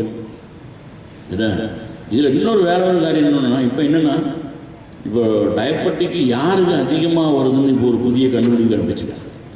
விட்டமின் டி இன்னொன்று கேள்விப்பட்டிருக்கலாம். விட்டமின் டி, இந்த விட்டமின் டி வந்து எங்கேருந்து வருதுன்னா மோஸ்ட்லி நமக்கு சன்லைட் இருந்தால் வரும். நம்ம ரொம்ப நேரம் சன்லைட்டில் நின்னோம்னா அந்த சன்லைட்னால நம்ம உடம்புல விட்டமின் டி சிந்தசிஸ் உண்டாக்காங்க. ஸோ இப்போ உலகத்தில் எப்படி கண்டுபிடிச்சிருக்காங்கன்னா, விட்டமின் டி யாருக்கெல்லாம் உடம்புல குறைவாயிருக்கோ அவங்களுக்குலாம் வந்து டயபெட்டிக், மாத்திரமில்ல டயபெட்டிக்கு, ப்ரெஷரு, ஹார்ட் அட்டாக் இதெல்லாம் அதிகமாக வரும். ஸோ இப்போ அவங்க என்ன பண்ணுறாங்கன்னா, எல்லாருக்கும் வந்து ஸ்க்ரீன் பண்ணுறாங்க, விட்டமின் டி வந்து ஸ்க்ரீன் பண்ணுறாங்க. ஸோ யார் யாருக்கெல்லாம் வந்து விட்டமின் டி வந்து ரொம்ப குறைவாயிருக்கோ அவங்களெல்லாம் வந்து நீங்கள் என்கரேஜ் பண்ணுறாங்க. ஏன்னா நீங்கள் உங்களுக்கு கண்டிப்பாக சுகர் வரும், சுகர் செக் பண்ணிக்கணும், ப்ரெஷர் வரும், ப்ரெஷர் அடிக்கடி செக் பண்ணுங்கள், கார்டியக் ப்ராப்ளம் இருக்கான்னு ரூல் அவுட் பண்ணிக்கோங்க. ஏன்னா விட்டமின் டியை வந்து அதிகமாக்குங்க. அப்போ விட்டமின் டி அதிகமாக்கினா உங்களுக்கு இந்த நோயிலேருந்துலாம் ப்ரிவென்ஷன் வரலாம் சொல்லி இப்போ அவேர்னஸ் கொடுக்குறாங்க உலகம் முழுவதும். ஸோ விட்டமின் டி யார் அதெல்லாம் இப்போ நிறைய சில நம்ம பேஷண்ட்ஸு என்கிட்ட நிறைய பாகிஸ்தானி பேஷண்ட்லாம் நிறைய வந்து கேட்குறாங்க. நம்ம ஆளுகள் கேட்ட மாதிரி தெரியல, பாகிஸ்தானிஸ் கொஞ்சம் நெட்டிலெலாம் பார்த்து எடுத்து கொஞ்சம் விவரமாக வந்து சார் எனக்கு விட்டமின் டி செக் பண்ணுறோம். அப்போ விட்டமின் டிலையும் இன்னொரு செக்கு போடணும், விட்டமின் D3, அதான் ஸ்பெசிஃபிக்காக பார்க்கலாம். ஸோ விட்டமின் D3 இங்கே எங்கேயுமே பார்க்கறது கிடையாது. இவங்க என்ன பண்ணுறாங்க, இங்கே சுவிட்சர்லாந்துக்கு ஜெர்மனிக்கு அனுப்பி கொடுக்குறாங்க, அங்கேருந்து அந்த டெஸ்ட்டை பண்ணி ரிசல்ட் தராங்க.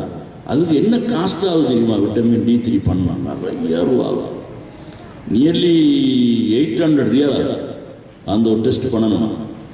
என்ன ஸோ அதனால் யாருக்குமே நாங்கள் அதை என்கரேஜ் பண்ண முடியாத ஸ்டேஜில் இருக்கோம். ஏன்னா நான் இப்போ இங்கே வந்தவர் பண்ண 2 பேர் பண்ணிடுவேன். அந்த 2 பேரும் இன்சூரன்ஸில் ஏ கிளாஸோ விஐபியோ, அவங்க தவனியா இன்சூரன்ஸு, அவங்க வந்து கொஞ்சம் நல்லா விஐபி பொசிஷனில் இருக்காங்க. அவங்க வந்து சொன்னதுனால அவங்க ஒரு 2 பேர் பண்ணிடுவேன். அது வெளியே அனுப்பிச்சி விட்டு தான் பண்ணணும். அதுக்கப்புறம் அதை என்கரேஜ் பண்ணுறது கிடையாது. ஏன்னா இன்சூரன்ஸ் அதை பிடிக்கிறான், அதாவது இவ்வளோ ஸ்பெஷலிஸ்ட் இன்வெஸ்டிகேஷன் ஏன் பண்ணுறீங்கன்னு பிடிக்கிறான், அதை என்கரேஜ் பண்ணுறது எவ்வளோ விட்டுட்டான். வெறும் சாதா விட்டமின் டி பார்த்த பிரயோஜனம் இல்லை, விட்டமின் D3ன்னு ஒன்று அது பார்ப்போம். ஸோ அது குறைஞ்சதுன்னா நம்ம கண்டிப்பாக ஏதாவது ஒரு பிரச்சனை வரும். அது இப்போ வந்து அட் ப்ரெசென்ட் உலகம் முழுவதும் அவேர்னஸ் சொல்கிறாங்க. இப்போ நம்ம ஊரில் பார்த்தீங்கன்னா எல்லா மாத்திரையிலையும், சுகர் மாத்திரையிலையும் சரி, ப்ரெஷர் மாத்திரையிலையும் சரி, இந்த விட்டமின் டியை வந்து சேர்த்துட்டாங்க.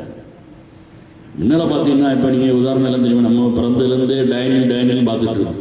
டயனில் டேப்லெட் தான் நம்ம தமிழ்நாட்டில் எல்லாரும் சாப்பிட்டுருப்பாங்க, கிராமங்கள்லேருந்து எல்லாரும் அதான் சாப்பிட்டுருப்பாங்க. இப்போ எப்படின்னா அந்த சுகர் மாத்திரை டயனில் மாத்திரை இருக்காது, அது கூட அந்த விட்டமின் டி சேர்த்துருவாங்க. இப்போ கம்பெனிலேருந்தே சேர்த்துட்டாங்க. ஸோ டயனில் முன்னால் ஒரு டேப்லெட் 5 பைசான்னா இப்போ விட்டமின் D3 சேர்த்ததுன்னா அதுக்கு வந்து பைசா கூட. இப்போ 5 பைசாலேருந்து இப்போ 55 1 ரூபாய்க்கு இந்த விட்டமின் டி சேர்த்ததுனால இப்போ எல்லா ஃபார்மசி கம்பெனியும் நம்ம தமிழ்நாட்டில் இந்தியாவில் எடுத்துக்கிட்டிங்கன்னா விட்டமின் டியை சேர்த்து தான் சுகர் டேப்லெட்டுக்குள்ளே சேர்த்து போடலாம். ஏன்னா அதையும் கூடயே சாப்பிட்டீங்கன்னா உங்களுக்கு ப்ரிவென்ட் பண்ணலாம், டயபெட்டிக்கை வந்து ப்ரிவென்ட் பண்ணலாம். இதில் ஒரு தியரி கொண்டு வந்துருக்காங்க. அது ஒன்று இருக்கட்டும். இப்போ வந்து அந்த ப்ரெக்னென்ட் லேடிஸ்லாம் இருக்காங்க. இப்போ ப்ரெக்னென்ட் லேடிஸ் வந்து டயபெட்டிக்காக காமனாக வருவாங்க. ஏன் வரும்னா அவங்க வந்து சரியாக ஆகாரம் சாப்பிட மாட்டாங்க. ஏன் சாப்பிட மாட்டாங்க? மொத்தத்திலே ஒரு ப்ரெக்னென்ட் ஆகிட்டாங்கன்னா ஆட்டோமேட்டிக்காக அவங்களுக்கு பசி இருக்காது, வாந்தி வரும், என்ன ரொம்ப க்ஷீணமாக இருக்கும். அது முதல் தடவையாக பிரசவிக்க போகிறாங்கன்னா பயம் இருக்கும். ஸோ அதனால சாப்பாடில் அவ்வளோ கவனம் செலுத்த மாட்டாங்க. ஸோ சாப்பாடு கிராஜுவலாக குறைஞ்சிருக்கு. ஸோ அவங்க என்ன வரும், நம்ம சத்தெல்லாம் உடம்புல குறைஞ்சிடும். என்ன சத்தெல்லாம் குறையும்? விட்டமின் B12, ஃபோலிக் ஆசிட், இப்படியெல்லாம் சத்தெல்லாம் குறையும். ஸோ அப்படி குறைஞ்சி இருக்கக்கூடிய பெண்கள் பிரசவிக்கிற பிள்ளைக்கு கண்டிப்பாக சுகர் நோய் வரும். அது இப்போ கண்டுபிடிச்சிருக்காங்க. என்ன அது வந்து இந்த ப்ரெக்னன்சி ரிலேட்டட் டயபெட்டிக். ஏன்னா இப்போ பின்னால் டயபெட்டிக் வருமா இல்லையானே கண்டுபிடிச்சிடலாம். இப்போ ப்ரெக்னன்ட் லேடிஸுக்கு வந்து vitamin B12, vitamin folic acid check பண்ணி அது குறைவாக இருந்துன்னா அதை அவங்க ட்ரீட்மெண்ட் பண்ணாமல் விட்டுட்டாங்கன்னா பிறக்கக்கூடிய பிள்ளை இணையாக ஒரு நாள் டயபெட்டிக் ஆகிடும். ஸோ அந்த ரேஞ்சில் கூட நம்ம டயபெட்டிக் வராமல் பாதுகாத்துக்கலாம். பின்ன இப்போ ஒரு ப்ரெக்னன்ட் லேடி வந்து இப்போ ஒரு குழந்தைய பிரசவிச்சுட்டாங்க. ஸோ அந்த குழந்தைய பிரசவிச்சுட்டு அந்த குழந்தையின் வெயிட்டு 4 கிலோ வரை இருந்தால் நல்லது. ஸோ 4 கிலோ அதான் கேட்பாங்க. நம்ம இப்போ இந்த ஊரில் ஃபோன் பண்ணி கேட்பாங்க, பிரசவம் ஆயாச்சு ஆம்பளை பிள்ளை, அடுத்த கேள்வி என்ன பார்த்துருமா, எத்தனை கிலோ பார்த்துறீங்களா, எத்தனை கிலோன்னு தான் கேட்பாங்க. வெயிட் என்ன வெயிட் குழந்தைக்கு. அப்போ அது வந்துன்னா அவங்க இப்படி தெரிஞ்சு கேட்குறாங்களோ தெரியாமல் கேட்கலாம் தெரியாது. பட் அதுக்கு ஒரு லிமிட் இருக்கு. 4 கிலோ 4 கிலோவுக்கு மேலே வந்துச்சுன்னா அப்பவுமே நினச்சிக்கலாம் இந்த பிள்ளை ஃபியூச்சரில் டயபெட்டிக் ஆகும். என்ன ஸோ அதை அனுசரித்து அந்த பிள்ளையினுடைய லைஃப் ஸ்டைல் நம்ம பேரண்ட்ஸு கொண்டு போகணும்.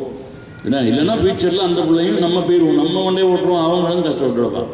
ஏன்னா இது ஒன்றும் டயபெட்டிக்கை பற்றி ஒரு அவேர்னஸ். ஏன்னா அப்பாவை நீங்கள் வந்து இப்போ ஆகாரத்தில் பார்த்தீங்கன்னா கண்டிப்பாக சுகர் சாப்பிடணும். ஏன்னா சுகர் சாப்பிட்டாங்கன்னா உடம்புல இன்சுலின் செக்யூரிட் ஆகும். சுகர் இல்லாமல் நான் வெறுமனே சுகர் இல்லாமல் இருக்கேன், சுகர் குறையுமா? குறையாது. கண்டிப்பாக சுகர் இல்லைன்னா நம்மளால் ஜீவிக்க முடியாது, டயர்டாகிடும். நம்ம டயர்ட் ஆகாமல் இருக்குன்னா சுகர் வேணும், புரோட்டீன் வேணும், ஃபேட் வேணும். 3 சரியான அளவில் இருக்கு. அளவு கூடிடக்கூடாது. என்ன எத்தனை நேரம் சாப்பிடலாம்? 3 நேரம் தான் சாப்பிடலாம், காலையில், மத்தியானம், நைட்டு. ஸோ இந்த இடத்துல இப்போ சில 3 நேரம் தான் நான் சாப்பிடுவேன். ஆனால் மாத்திரை சாப்பிடும்போது எனக்கு ஒரு சாயந்தரம் ஒரு மத்தியானம் ஒரு 11 மணிக்கெலாம் எனக்கு ரொம்ப தலையெல்லாம் சுற்றிது சார், உடம்பெல்லாம் வேர்த்துது சார் அப்படின்னு சொல்லுவாங்க. இல்லை உண்மையிலே உடம்பு வேர்த்துதுன்னா அப்போ சுகருக்கு கீழே போயிட்டுன்னு இருக்கும். அப்போ அந்த நேரம் ஏதாவது சாப்பிட்டாகணும்.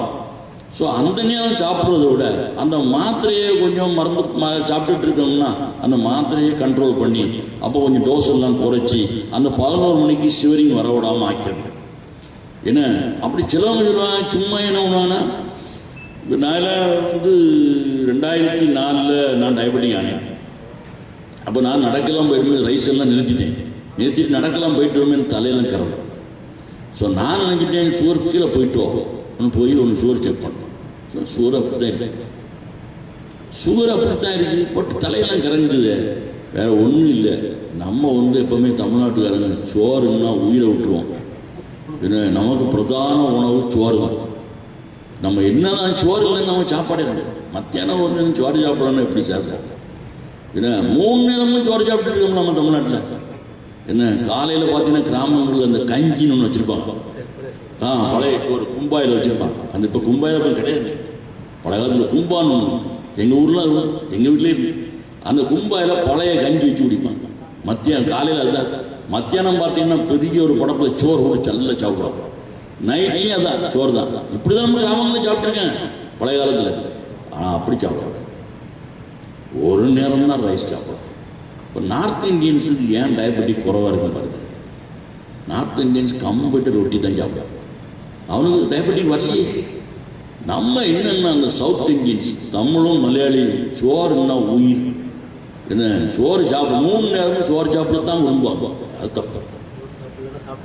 அவன் சாப்பிட்டா திருப்தி இருக்கு. எனக்கு வந்து அன்னைக்கு நம்ம தலைகரக்கம் வரும்போது நான் பார்த்து எதுனால தலைகரக்கம் வந்து சூரை விட்டானே இருக்கு. எதுனால காரணம் சோறை விட்டுட்டோம்ல, ஆட்டோமேட்டிக்காக நமக்கு சோறு இல்லைன்னா தலைகரங்க. இன்னைக்கு சாப்பிடலையே, அப்போ தலைகரக்கம் வரத்தானுச்சு. ஒன்றும் தலையெல்லாம் இறங்குது. எனக்கு படித்து கொடுத்த அந்த காலத்தில் ப்ரொஃபஸர் சொல்லுவான், அவன் தலைகிறங்கி விழுந்தாலும் பரவாயில்லடா, அவன் ரோட்டில் விழுந்து கிடந்தான் சூறு குறைதான்னு பாருங்க. சூறு குறையிலையா, அவன் தலைகிறங்கி விழுந்து கிடக்குது, அது சும்மா தலைகிறவன், அதெல்லாம் கண்டுவிடாத. அது அவர் சொன்னது உண்மைதான். நமக்கு ஒரு மென்டல் ஆகிட்டு நம்ம சுகர் சாப்பிடல, நம்ம பலகீனம் ஆகிட்டோம் நினைப்போம். அப்படிலாம் ஒன்றும் கிடையாது. காலையில் பெஸ்ட்டு உணவு என்ன தெரியுமா? நாங்கள் இங்கே சொல்கிறது, நம்ம தமிழ்நாட்டில் 3 இட்லி, இல்லைன்னா 3 தோசை, இல்லைன்னா 3 ஆப்பம், இல்லைன்னா 3 சப்பாத்தி. நம்ம ஊரில் என்னுடைய பேஷண்ட்ஸுக்கெல்லாம் நான் சொல்லி விட்டுறேன். ஏன்னா எங்கள் ப்ரொஃபஸர் அப்படி தான் சொல்லுவார், 3 3 3 சொல்லுவார். அந்த 3க்கு மேலே போயிடக்கூடாது. 3 தோசை, 3 இட்லி, 3 சப்பாத்தி, 3 ஆப்பம், இதுதான் அந்த டயட். ஏதாவது ஒன்று நம்ம மக்கள் 3 3 சொல்லும்போது 3 சேர்த்து சாப்பிடலாம். சரிதான் சரிதான், எல்லாம் சேர்த்து சாப்பிட்ருவாங்க. இல்லை சார், நான் காலையில் நான் வேலைக்கு போகிறவன், நீங்கள் 3 இட்லியும் சாப்பிட்டா வேலை பார்க்க முடியாதுன்றாங்க. நியாயம். அதுக்கு நாங்கள் ஒரு ரிவைஸ்டு டயட்னு வச்சுருக்கோம். அந்த மாதிரி கடினமாக அத்வானிக்கிறவங்களுக்கு நமக்கு 3 இட்லி போட்டால் சரி வரும். ஏன்னா அவங்களுக்கு எனர்ஜி வரும். ஸோ அவங்களுக்கு ஒரு 3 4 இட்லியோ 5 இட்லியோ கேட்கும். ஏன்னா அவங்களுக்கு இடையில ஏதாவது டயட்டு கொடுக்கலாம். ரொம்ப அத்வானிக்கிறவங்களுக்கு நம்ம இங்கே என்ன அத்வானிக்கணும்? நம்ம ஒன்று எல்லாம் பார்த்தா எல்லாம் சூப்பர்வைசர் போஸ்ட்டில் இருக்கும். அங்கே என்ன அத்வானம்? ஒரு அத்வானம் கிடையாது. காரில் போக வேண்டிய இறங்க வேண்டிய ஏசியில் உட்கார திரும்ப வர வேண்டும், அவ்வளோதானே வேலை. நம்ம கடின அத்வானம் இருக்கிற மாதிரி எனக்கு தெரியல. பட் நம்ம ஊரில் அது உண்டு, இங்கே அப்படி கிடையாது. ஸோ இந்த 3 இட்லி, 3 தோசை, 3 ஆப்பம், 3 சப்பாத்தி, இந்த 4 ஐட்டமும் நமக்கு சவுதி அரேபியாவில் கிடைக்கிறது கஷ்டம். ஸோ இங்கே நாங்கள் சொல்லக்கூடிய இங்கே எல்லாம் நமக்கு நேஷனல் டயட் என்ன, குப்பூஸ் தானே இங்கே கிடைக்கக்கூடியது. ஸோ குப்பூஸை நாங்கள் என்கரேஜ் பண்ணுறோம். ஸோ 3 குப்பூஸ் சாப்பிட்றோம். இல்லை 3ல் முடியாதா 2 குப்பூஸ் நிற்கிறது. என்ன குப்பூஸ், இல்லைன்னா சப்பாத்தி, ஏன்னா வெஜிடபிள் நிறைய சேர்த்து. மத்தியானம் நீங்கள் சாப்பிட்றத பற்றி ஒரு பிரச்சனை இல்லை சார். மத்தியானம் வேண்டாம் இல்லைன்னு கொடுக்கும். ஆனால் மத்தியானம் சாப்பிடணும், சோறே சாப்பிடலாம், அளவு குறைக்கும். அந்த ரைஸினுடைய அளவு குறைச்சி சோறு சாப்பிடலாம். ஸோ நைட்டு காலையில் உள்ளது போல நைட்டு அதே கணக்கு தான். 3 இட்லி, இல்லைன்னா 3 தோசை, இல்லைன்னா 3 ஆப்பம், இல்லைன்னா 3 சப்பாத்தி, இது நைட்டு வச்சுருக்கு. இடையில ஏதாவது ஸ்நாக்ஸ் எடுக்கலாமா? அது அத்தியாவசியம் இல்லை. அது கண்டிப்பாக சாப்பிட்டு ஆகணும்னு அவசியம் இல்லை. உங்களுக்கு ரொம்ப பசியாக இருக்குது, ஏன்னா நீங்கள் மாத்திரை சாப்பிட்டுருக்கீங்க. மாத்திரை சாப்பிட்டா ஒரு 6 ஹவர்ஸில் பசிக்க ஆரம்பிக்கும். ஸோ அந்த பசியை சிலவங்களுக்கு சமாளிக்க முடியாது, தலையெல்லாம் கிடைக்கும். அப்போ அந்நேரம் ஏதாவது சாப்பிட்டுக்கலாம். அல்லாமல் கண்டிப்பாக 3 நேரம் தான் டயட் எடுக்கணும். ஸோ இதில் என்னென்ன டயட் எடுக்கலாம்? காலையில் உள்ளதுன்னு சொல்லி கொடுத்துருக்கேன் உங்களுக்கு, நைட்டில் உள்ளதுன்னு சொல்லி கொடுத்துருக்கேன், மத்தியானம். இதில் வேறு நான்வெஜ் எடுக்கலாமா? எடுக்கலாம். ஏன்னா நமக்கு ஒரு 15 முதல் 20% கொழுப்பு எடுக்கலாம், கண்டிப்பாக எடுத்து ஆகணும். அதை எடுக்கலாம். இப்போ சிக்கன், பீஃப், மட்டன்லாம் எடுக்கலாம், ஒரு தப்பு இல்லை. அதான் அளவு குறைக்கும்.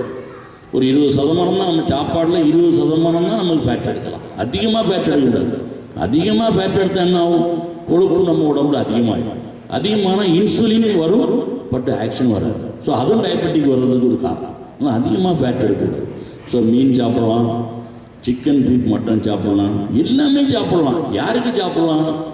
வெல் கண்ட்ரோலில் இருக்கிறவங்க. இப்போ நிறைய பேசி எனக்கு கேட்பாங்க, சார் பழம் சாப்பிடலாம். என்ன பழம்? அதாவது காலையில் மோஷன் போகிறது ரொம்ப கஷ்டமாக இருக்கும் பார்த்துக்கிட்டு. அதனால் நைட்டில் நான் படுக்க போகும்போது 2 வாழைப்பழம் சாப்பிட்டு கொடுப்பேன். கேள்விப்பட்டிருக்கீங்களா? கேள்விப்பட்டிருக்கீங்களா? அது சொல்லுவாங்க. அதுக்கு வாழைப்பழம் நாட் அட்வைசபிள். வாழைப்பழம் சாப்பிடக்கூடாது. டயபெட்டிக் பேஷண்ட்டு வாழைப்பழம் சாப்பிடக்கூடாது. ஸோ 3 பழம் ரொம்ப அழகாக சாப்பிடலாம். ஒரு ஆப்பிள், ஒரு ஆரஞ்சு, ஒரு மாதுளம்பழம் சாப்பிடலாம். நம்ம ஊரில் கொய்யாப்பழமும் சாப்பிடலாம். பட் இந்த 3ம் ஒரு பிரச்சனை இருக்குது. ஆனால் யாருக்கு இந்த 3? இப்போ நான் சில பேஷண்ட் வருவாங்க, பார்த்தா HbA1c இப்போ நார்மலாக நான் 6.5 சொன்னேன். சிலவங்க HbA1c இப்போ முந்தான ஒரு பேஷண்ட் வந்தார், பாகிஸ்தான் பேஷண்ட், 21. நான் இப்போ ப்ராக்டிஸ் ஆரம்பிச்சு 35 இயர்ஸ் ஆகலாம். இதுதான் ஃபஸ்ட்டு டைமாக பார்த்துருக்கேன் என் லைஃப்பில். 21. நார்மலாக அவருக்கு எனக்கு ஒன்றுமே தெரியல சார், நல்லா ஜாலியாக தான் இருக்குங்க. நான் அதிசயமாக இருக்கேன். அது பாகிஸ்தானாக இருக்கிறதுனால அப்படி இருக்காங்களா தெரியாது. நம்மளோட அவங்க ஸ்டாமினா ஜாஸ்தி இல்லை. என்ன உங்கள் உடம்பே அவங்க உடம்பே பாருங்க, அவங்க என்ன ஸ்டாமினா இருக்காங்க. ஏன் அப்படி வேணும்? அது தெய்வத்தையும் கேட்கும். ஏன்னா நம்ம வருங்க குறைங்கி தான் கிடக்கும். ஏன்னா ஆனால் அவங்க அப்போ ஆனால் 21 வச்சுருக்காரு. 21 வச்சுட்டு நல்லா ஸ்ட்ராங்காக இருக்குது. நாங்கள் அப்படி சொல்லிட்டேன், நான் என் லைஃப்பில் ஃபஸ்ட் டைம் இப்போ தாங்க பார்க்குறேன் 21. என்ன நான் கண்டதும் கிடையாது, கட்டதும் கிடையாது, இப்படி வந்துருக்கு. எங்கள் ஊரில் பயந்துருவான், செத்துருவான். இல்லை சார் நான் நல்லா தான் இருக்கேன், நானும் மருந்து சாப்பிடுறேன், மருந்து சாப்பிட்டு இருக்கேன். இப்போ தான் ஸ்டார்ட் பண்ணி விட்டுருக்கேன். 21 தான் மருந்து ஸ்டார்ட் பண்ண வந்துருக்கேன். அப்போ எப்படி எந்த அவேர்னஸ் அவர் இருக்குன்னு பார்த்துருக்கேன். ஸோ இது 21 இருக்கிறவங்களுக்கு ஆப்பிள் சாப்பிடலாமா? சாப்பிடக்கூடாது. ஆரஞ்சு சாப்பிடலாமா? சாப்பிடக்கூடாது. மாதுளம்பழம் சாப்பிடலாமா? சாப்பிடலாம். ஒன்றுமே சாப்பிடக்கூடாது. ஏன்னா இவங்க இப்போ ஸ்ட்ரிக்ட் கண்ட்ரோலில் இருந்தால் தான் இந்த 21 குறைக்க முடியும். இந்த நேரம் நான் அவங்களுக்கு கொஞ்சம் ஃப்ரீயாக நீங்கள் ஒரு ஆப்பிள் சாப்பிட்டுருங்க, ஒரு ஆரஞ்சு சாப்பிடுங்கன்னா அவர் கண்ட்ரோலுக்கு வர மாட்டாங்க. 21 26 ஆகும். ஸோ இந்த நேரம் அவர் களத்தை பிடித்து தான் அவன் வெளியிடும். இந்த மாதிரி ஆளுகளுக்கு எந்த பழமும் நான் அட்வைஸ் பண்ணுறது இல்லை. இந்த 3 நேரம் உள்ள சாப்பாடை மாத்திரம் போட்டுட்டு கொஞ்சம் எக்ஸசைஸும் பண்ணாங்க. இது ஏன் அப்படி பண்ண வைக்கலாம்? எப்படியா உடம்புல உள்ள அந்த சுகர் லெவலை குறைக்கணும். அப்போ எப்படி குறைக்க முடியும்? ஆகாரத்தை குறைச்சா கொஞ்சம் சுகர் குறையும். எக்ஸசைஸ் நடக்கும்போது அந்த ரத்தத்தில் பாக்கி இருக்கக்கூடிய சுகரும் எக்ஸசைஸ் நடக்கும்போது செலவாகும். ஸோ அப்படி நம்ம சுகருடைய அளவை குறைச்சிக்கலாம். ஸோ அதனால இந்த மாதிரி ரொம்ப அதிகமாக இருக்கிறவங்களுக்கு, HbA1c ரொம்ப அதிகமாக இருக்கிறவங்களுக்கு நான் கொஞ்சம் ஸ்ட்ரிக்ட் டயட் அட்வைஸ் பண்ணுறேன். பண்ணி முடியாத குறைச்சின்னு சொல்லுங்கள். இது one of the diet. Exercise எப்போ பண்ணலாம்? ஒன்று காலையிலையும் பண்ணலாம், இல்லைன்னா ஈவினிங்கும் பண்ணலாம். ஸோ எக்ஸசைஸுடைய எய்ம் என்ன? நம்ம உடம்பு வியர்க்கணும். உடம்பு வியர்த்து அதனால நம்ம உடம்பில் உள்ள கலோரி பலன் எல்லாம் வேஸ்ட் ஆகும். ஸோ அங்கே பலன் எங்கேருந்து வருது? நம்ம சாப்பிடக்கூடிய சுகரும் நம்ம உடம்பில் உள்ள கொழுப்பும். இந்த கொழுப்பு கண்டிப்பாக உதவி தான். ஸோ முதல்ல நம்ம ஒரு எக்ஸசைஸ் ஆரம்பிக்கணும்னா, நம்ம கையை வீசி நடக்கணும்னா, முதல்ல நமக்கு அந்த கையை வீசுறதுக்கு கொஞ்சம் நம்ம உடம்பில் உள்ள கலோரி சத்து செலவாகும். அது எந்த சத்து முதல்ல செலவாகுதுன்னா, சுகர்னால உண்டாகக்கூடிய சத்து தான் முதல்ல செலவாகும். ஸோ சுகர் கிளியர் ஆயிடுச்சுன்னா அடுத்தல எதை கை வைக்கும்? கொழுப்பை கை வைக்கும். ஸோ நம்ம அதுக்கு எனர்ஜி வேணும். ஸோ கொழுப்பும் உருக ஆரம்பிச்சிருச்சு. ஸோ அப்போ முதல்ல வேண்டியது நம்ம நடக்க ஆரம்பிச்சோன்னா 2 விதத்தில் சுகர் குறையும். ஒன்று சரீரத்தில் உள்ள கொழுப்பு, ரத்தத்தில் உள்ள கொழுப்பு அளவும் குறையும். 2வது உடம்பில் உள்ள கொழுப்பு, சுகரும் கொழுப்பு 2மே குறைஞ்சிடும். ஸோ ஃபைனலாக நமக்கு பிளட்டில் சுகர் நார்மல் லெவலுக்கு ஆகிடும். ஸோ இதுதான் எக்ஸசைஸினுடைய மெயின் இம்பார்ட்டன்ஸ். எக்ஸசைஸ் என்ன எக்ஸசைஸ் செய்யலாம்? இல்லை சார் எனக்கு வெளியெல்லாம் போக முடியாது, நான் எனக்கு வீட்டுக்குள்ளே தான் இருக்க முடியும். நிறைய பேர் சொல்லுறாங்க. இப்போ எங்கள் ஊரில் பார்த்தீங்கன்னா நிறைய பேஷண்ட் ஒரு ட்ரெட்மில் வாங்கி வச்சுருப்பான். சார் அப்படிலாம் எனக்கு போக முடியாது, நான் வீட்டுக்குள்ளேயே செய்து ட்ரெட்மில் வாங்கி வச்சுருக்கேன். ஏன்னா அவங்க பைசா இருக்குது, 30-35 ரூபா பைசா இருக்குது, வாங்கி வீட்டிலே போட்டிருக்கு. ட்ரெட்மில்லில் காலையிலையோ நைட்லேயோ ட்ரெட்மில்லில் ஓடிக்கிறது. பாதி நேரம் ட்ரெட்மில் ஓட அப்படியே தான் இருக்கும். ட்ரெட்மில் வாங்கி வச்சுருங்க வீட்டில் நிறைய பேர் பாருங்கள், எல்லாம் ஒரு கவர் போட்டு முடிய வச்சுருப்பாங்க. அவங்க எல்லாம் ரொம்ப எய்மில் தான் வாங்கினது. ஏன்னா தானும் ஓடிக்கலாம், ஏன்னா அவங்க பொம்பளைங்க வெளியே போக முடியாது, அவங்க சமயம் கிடைக்கும் ட்ரெட்மில்லில் ஓடிக்கலாம், அப்படி பெரிய ஒரு ஆம்பிஷன் தான் வாங்குவாங்க. ஆனால் யாருமே ஓட்ட மாட்டாங்க. எனக்கு தெரிஞ்ச என்ன பேஷண்ட் யாருமே ஓடுறது கிடையாது, அப்படியே மூடி தான் வச்சுருப்பாங்க. என்ன அந்த ட்ரெட்மில் ஓடுறது நல்லதா, வெளியில் போய் வாக்கிங் பண்ணுறது நல்லதான்னா, எக்ஸசைஸில் 2 விதமான எக்ஸசைஸ் இருக்குது. Aerobic, anaerobic. ஏரோபிக் என்னென்னா வெளியில் நல்ல ஃப்ரீ ஏர், நமக்கு சுவாசிக்கிறதுக்கு ஃப்ரீ ஏர் உள்ளே போனோம்னா அதுக்கு பேர் ஏரோபிக் எக்ஸசைஸ்னு பேர். இந்த ட்ரெட்மில்லில் எக்ஸசைஸ் பண்ணால் அதுக்கு பேர் ஆனரோபிக் எக்ஸசைஸ். அது ஆக்சிஜன் கிடைக்காது. அது நம்ம ஒரு க்ளோஸ் ஸ்டோரில் இல்லைன்னா ஒரு வீட்டுக்குள்ளே ஒரு ரூமில் தான் செஞ்சுட்டு இருக்கும். அதனால என்னென்னா மெக்கானிக்கெலாம் ஓடிக்கிட்டே இருப்பான், ஒன்றும் திங்க் பண்ண மாட்டான். ஏன்னா ஓடிக்கிட்டு இருப்பான், ஆனால் வேலையை நினைப்பெல்லாம் அங்கே இருக்குது, அப்படி இருக்கு, அதை பார்க்கணும் இதை பார்க்கணும் அதை செய்யணும், இதை ஓடிக்கிட்டு இருப்பான். நீங்கள் வெளியில் ஏரோபிக் எக்ஸசைஸ் பண்ணிங்கன்னா நல்ல ப்ளசண்டாக நல்ல ஃப்ரீ ஏர்கள், நல்ல சுவாசம்லாம் நேராக போகும், மெண்டல் எல்லாம் வெல்பீயிங் ஆகும். நீங்கள் நடந்துகிட்டு இருக்க பாருங்கள், நிறைய விஷயம் நம்ம சிந்திக்கவே மாட்டோம், நம்ம நடைய தான் கான்செப்ட் பண்ணுவோம். ஏன்னா நம்ம பக்கத்தில் பார்த்தீங்கன்னா ஜுபைல் பீச்சில் நிறைய பேர் நடப்பாங்க, நம்மவும் நிறைய நடப்பாங்க. ஸோ அதை பார்த்து நமக்கும் சார் ஆகும். சார் இன்னும் நடக்காங்க. நேற்றுக்கு இந்த பிரதர் வந்தார் நடக்கிறது, இந்த அம்மா வந்தாங்க நடக்கிறது, அப்போ நம்மளும் நடக்கலாம். ஜுவேல் பீச்சில் பாருங்க எத்தனை பேர் நடக்கிறாங்க பாருங்க. என்ன ஆணும் பெண்ணுமா நிறைய பேர் நடக்கிறாங்க டெய்லியும். இன்னும் அதெல்லாம் பார்க்கும்போது நமக்கு ஆட்டோமேட்டிக்காக ஒரு உற்சாகம் வந்து நடக்கிறது. ஸோ அவங்க நடக்க நம்மளும் நடக்கணும், உற்சாகம் வரும், நல்லா ஃப்ரெஷ்ஷாகும். நீங்கள் வெளியில் நடந்துட்டு வந்தீங்கன்னா நல்லா ஃப்ரெஷ்ஷாக இருக்கும். வெளியில் நடந்துட்டு வந்து ஒரு பாத் எடுத்துகிட்டு நீங்கள் அப்படி இருங்க, ப்ளஸ்ஸாக. அதே நீங்கள் ட்ரெட்மில்ல இந்த மாதிரி இன்னும் ப்ரோ ஸ்டோரில் சின்னதாக ரூமில் ஒரு ட்ரெட்மில்ல போட்டு நீங்கள் நடங்க போகும்.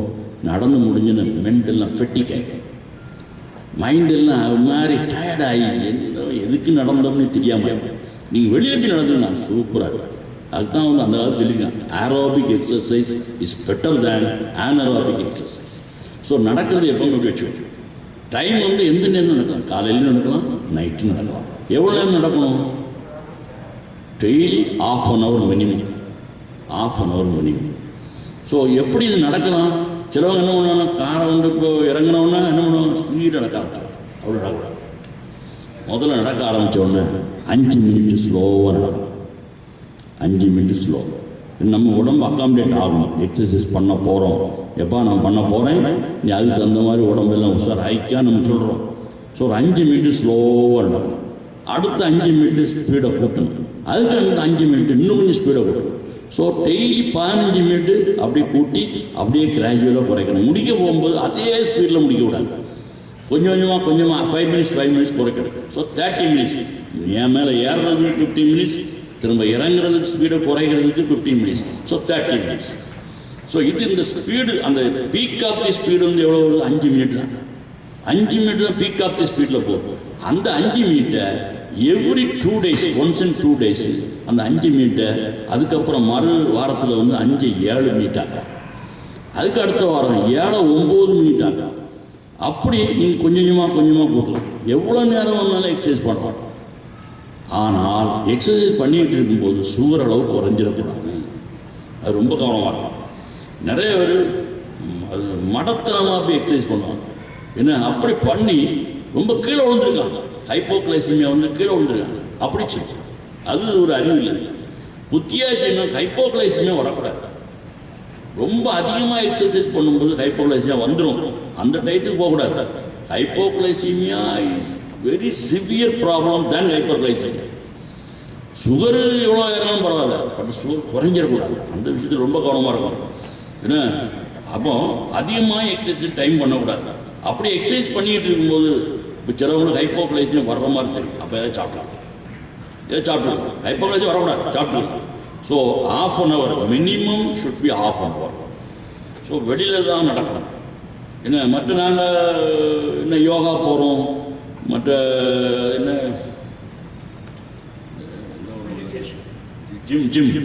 ஜிம் போகிறோம், என்ன போகலாம். But walking is better. So run பண்ணலாமா? தேவையா. ஓடிச்சிடுவாங்க, ஓடுவாங்க, தேவையா. ஓடுறது வந்து வேறு காரியத்துக்கு. சுகர் கண்ட்ரோல் பண்ணுறது வந்து நடக்கிறது பெட்டர் தேன் ரன்னிங். ஸோ இந்த ரன்னிங் வந்து இப்போ ஒபிசிட்டி அதிகமாக இருக்குது, 130 அதிகமாக இருக்குது. அப்போ அவங்க ஏதாவது பண்ணிக்கலாம். பட் இதுக்கு walking is better than running. So ½ an hour walk பண்ணணும். காலையில் இல்லைன்னா ஈவினிங் பண்ணலாம். ஏன்னா எந்த நேரம் பண்ணலாம்? சாப்பாட்டுக்கு முன்னாடியா சாப்பாட்டுக்கு பிறகா? சாப்பாட்டுக்கு முன்னாடி பண்ணுறது அட்வைசபிள் அல்ல. ஏன்னா சுகர் தீர குறையிறதுக்கு சான்ஸ் இருக்குது. ஸோ சாப்பாட்டுக்கு பிறகு தான் நடக்க போகலாம். எப்போ சாப்பிட்டுட்டு எத்தனை மணிக்கூர் கழிஞ்சு நடக்க போகலாம்? Minimum 1 hour. சாப்பிட்ட பிறகு 7 மணிக்கு சாப்பிட்றீங்கன்னா ஒரு 8 மணிக்கு மேலே தான் நடக்க போகணும். சாப்பிட்ட உடனே நடக்க போகக்கூடாது. 1 to 3 hours ஆஃப்டர் மீல்ஸ் நடக்க போகலாம். பட்டு வியர்க்கணும். அது இப்படித்தான் 5 மினிட்டாக கூட்டணும். ஒரே அடியாக ஸ்பீடாக போகக்கூடாது. 5 மினிட்டாக கூட்டணும். பெர் மினிமம் 30 மினிட்ஸ் இருக்கணும். மேக்ஸிமம் எவ்வளோ இருந்துக்கலாம். ஹைப்போகிளைசிமியா வரக்கூடாது. அது ரொம்ப கவனமாக இருக்கும். பின்ன இது மற்ற எக்ஸசைஸ் பண்ணலாமா? மற்ற எக்ஸசைஸ் ப்ளஸ் பாயிண்ட் போனஸ் ஆகும். நீங்கள் பண்ணால் பண்ணிக்கலாம். ஏன்னா கண்டிப்பாக இந்த வாக்கிங் இருக்கணும். இது ஒன்று. அடுத்தது நமக்கு ஆகாரம் சொல்லியிருக்கேன், எக்ஸசைஸ் சொல்லியிருக்கேன். அடுத்தது மெடிசன். மெடிசனில் நிறைய மெடிசன் இருக்குது. என்ன அது மெடிசன் சிலவங்க பாருங்க, நம்ம ஊரில் பார்த்தீங்கன்னா நம்ம ஆளு கடையிலேயும் மருந்து வாங்கி சாப்பிட்றோம். ஃபார்மசிஸ்ட்டு கேட்பான், கடையில் போய் மெடிக்கல் ஸ்டோரில் போய் கேட்பான், சுகருக்கு மாத்திரை இருக்கா, சுகர் இருக்க மாதிரி தெரியும். அவன் பெரிய மேதாய், அவன் ஒன்று அந்த என்னப்பா டைனிங் சாப்பிடுவான், அவன் தெரிஞ்சவனு தான் டைனிங் கொடுத்துருவான். இவங்க டைனிங் சாப்பிட்றான், ராத்திரி பார்த்தா செத்துக்கிடுவான். எங்கள் ஊரில் மார்த்தாண்டம் ஒரு சீனியர் டாக்டர் ஒருத்தர் இல்லை. அவர் எப்படின்னா, அவர் ஒரு 50 வயசில் டயபெட்டிக் ஆயிடுச்சு. ஸோ அவர் என்ன பண்ணார், நார்வேல் வந்து ஒரு டயபெட்டாலஜிஸ்ட் கன்சல்ட் பண்ணார். ஸோ அவர் என்ன பண்ணார்னா இன்சுலின் எழுதி விட்டார் டயபெட்டாலஜிஸ்ட். ஸோ அவர் இன்சுலின் வாங்கிட்டு வீட்டில் கொண்டு போய் மார்த்தாண்டத்தில் கொண்டு போய் இன்சுலின் நைட்டில் போட்டார். ஸோ காலையில் அவர் எந்திரிக்கவே இல்லை. அவங்க வீட்டம்மா அடுத்த ரூமில் படுத்துருக்காங்க. ஸோ இவர் டாக்டர் வேறு ரூமில் படுத்துருக்காரு.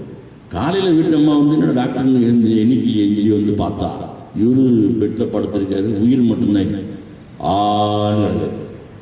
உடனே எல்லா டாக்டருமா ஒன்று ஃபோன் பண்ணி எல்லாம் வாங்கப்பான்னா எல்லாரும் பார்த்தா இவர் ஒரு மாதிரி உணர்வு இல்லாமல் படுத்திருக்கு. பிறகு தெரிஞ்சு வச்சு சுகர் லெவல் குறைஞ்சிருக்குன்னு சொல்லி தெரிஞ்சு உடனே குளுக்கோஸ்லாம் கொடுத்து இவங்க எழுப்பி விட்டாங்க.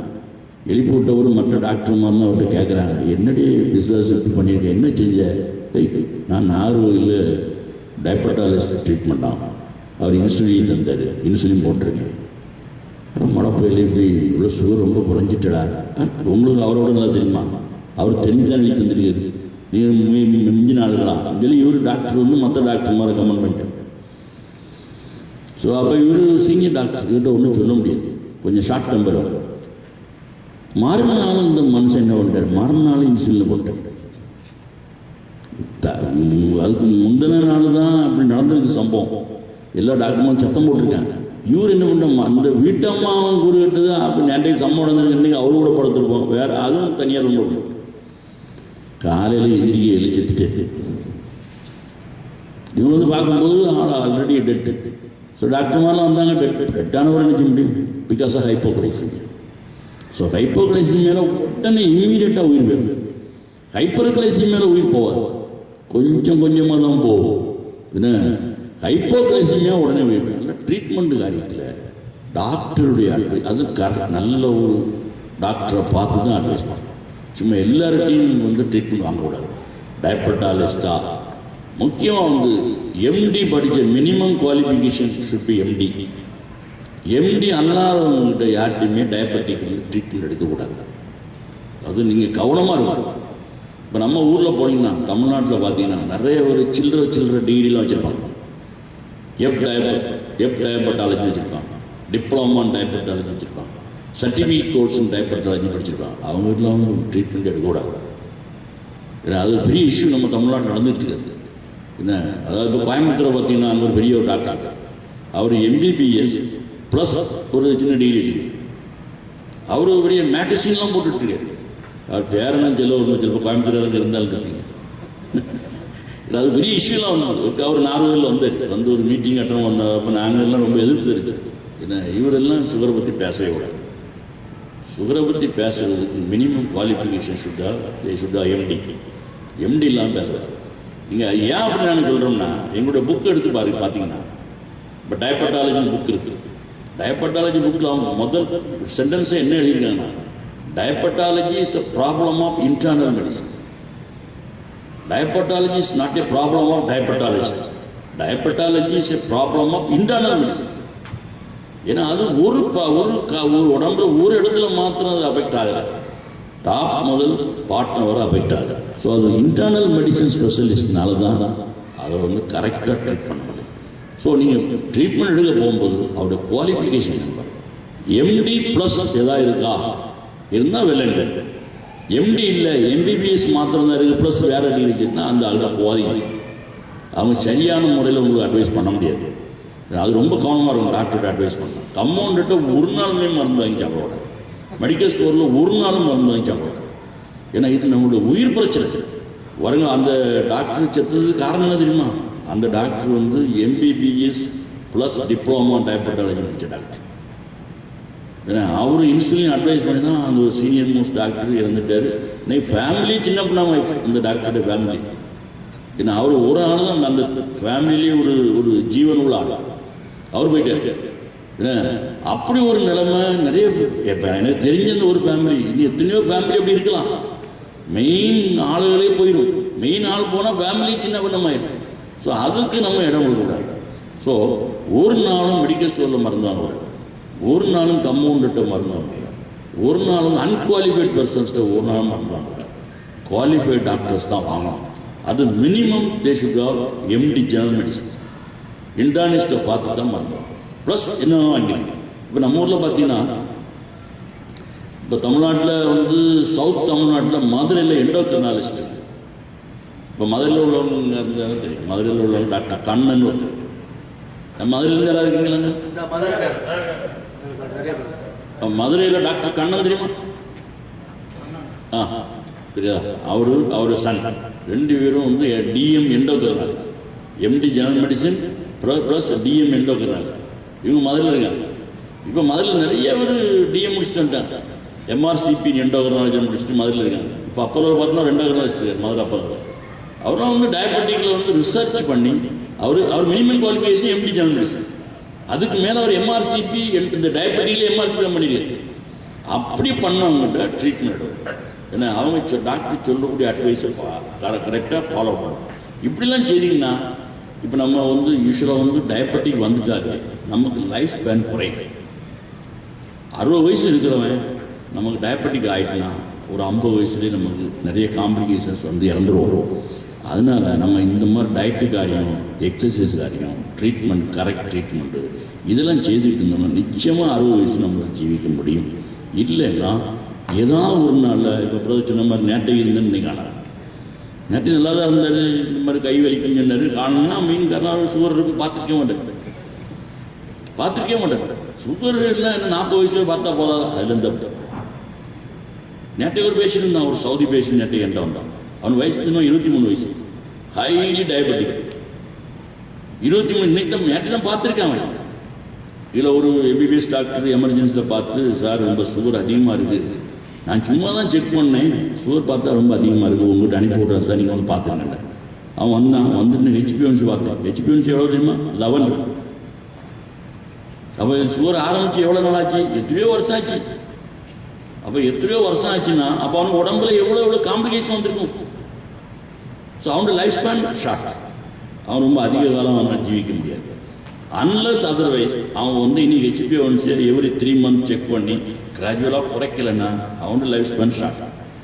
ஸோ இந்த விஷயத்தில் ரொம்ப ரொம்ப நம்ம கேர்ஃபுல்லாக இருக்கும். நம்ம நிசாரமாக டயபெட்டிக்கை நம்ம நிசாரமாக நினைக்க விடாது. டயபெட்டிக் வந்து சைலண்டாக நம்ம ஆளை தீர்த்துருக்கு. அது ரொம்ப கவனமாக இருக்கும். சைலண்டாக தீர்த்துருக்கு. அது ஒன்றும் சொல்லிட்டுலாம் வராது. நான் ஒன்று தீர்க்க போகிறேன்னு சொல்லாது. பிரயோஜனமாக நேற்றைக்கு இருந்தாலும் இன்னைக்கு காணாது. அதுதான் பிரச்சனை.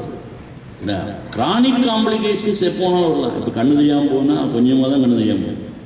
கிட்னி ஃபெயிலியர் ஆகும்னா கொஞ்சம் கொஞ்சமாக தான் கிட்னி ஃபெயிலியர் ஆகும். பட் ஹார்ட் அட்டாக் எப்போனாலும் வரலாம்.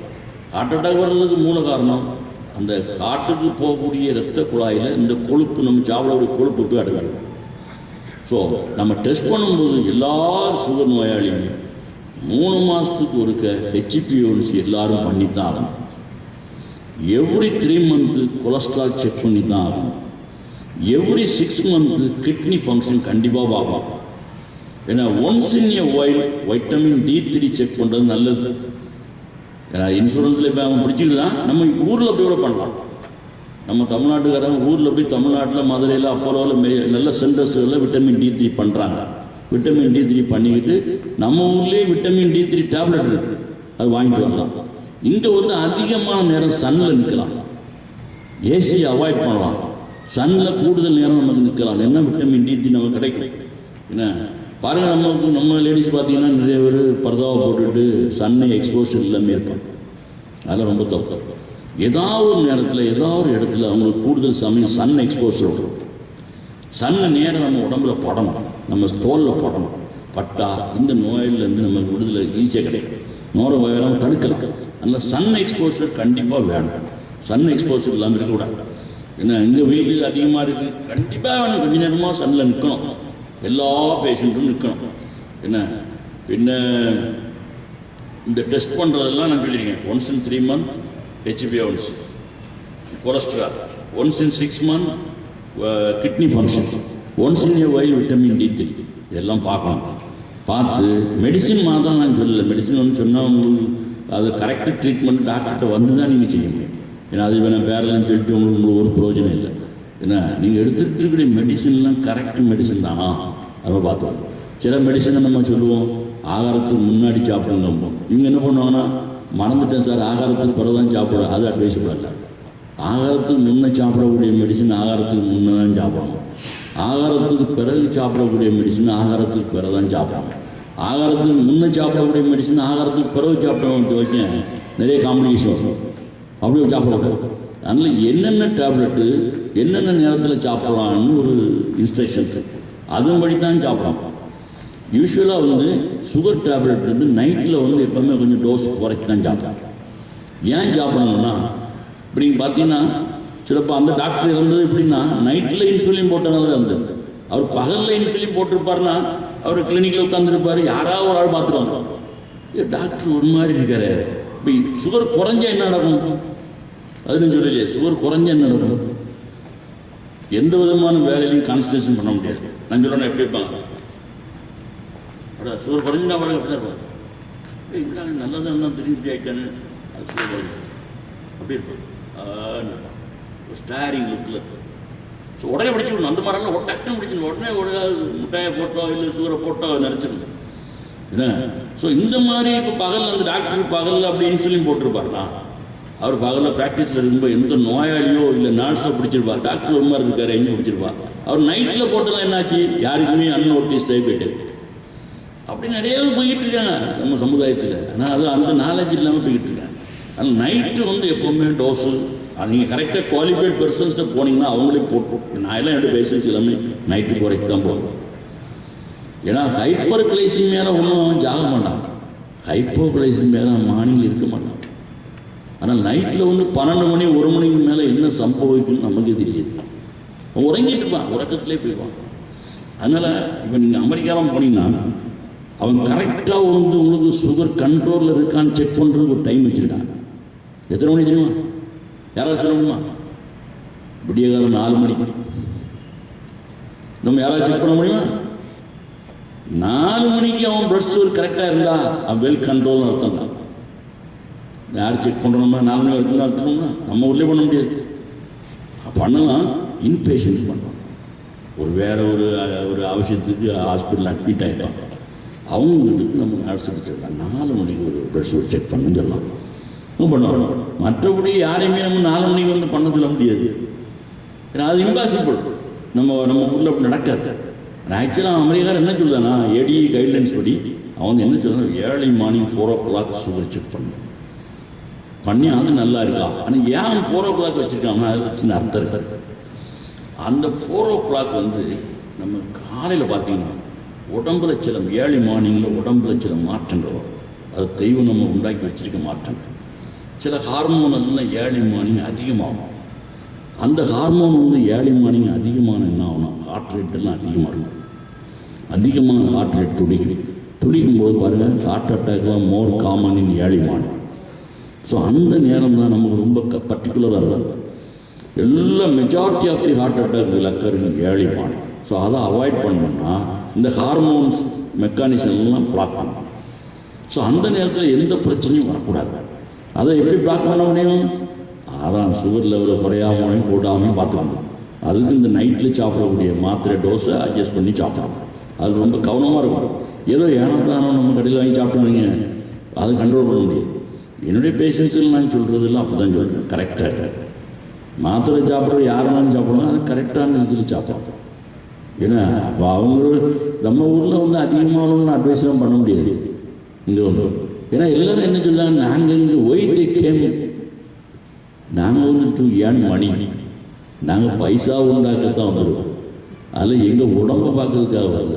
எங்களுக்கு பொண்டாட்டி வெளியில் ஊரில் இருந்தவங்க எவ்வளோ கஷ்டப்பட்டுருச்சுங்க. நாங்கள் பைசா வாங்கி அனுப்பணும். அந்த பிரச்சனை தான். சோறு இருந்தால் தானே சித்திரம் எழுத முடியும். சோறு போயிட்டா எங்கே சித்திரம் எழுத முடியும்? ஸோ நம்முடைய உடம்புக்கு எடுத்துக்கிட்டு எனக்கு இப்போ பைசா ஊருக்கு அனுப்பணும், பைசா ஊருக்கு அனுப்பணும், பைசான்னா ஹெல்த்து போயிட்டுனா எங்கே பைசா உண்டாக்க முடியும்?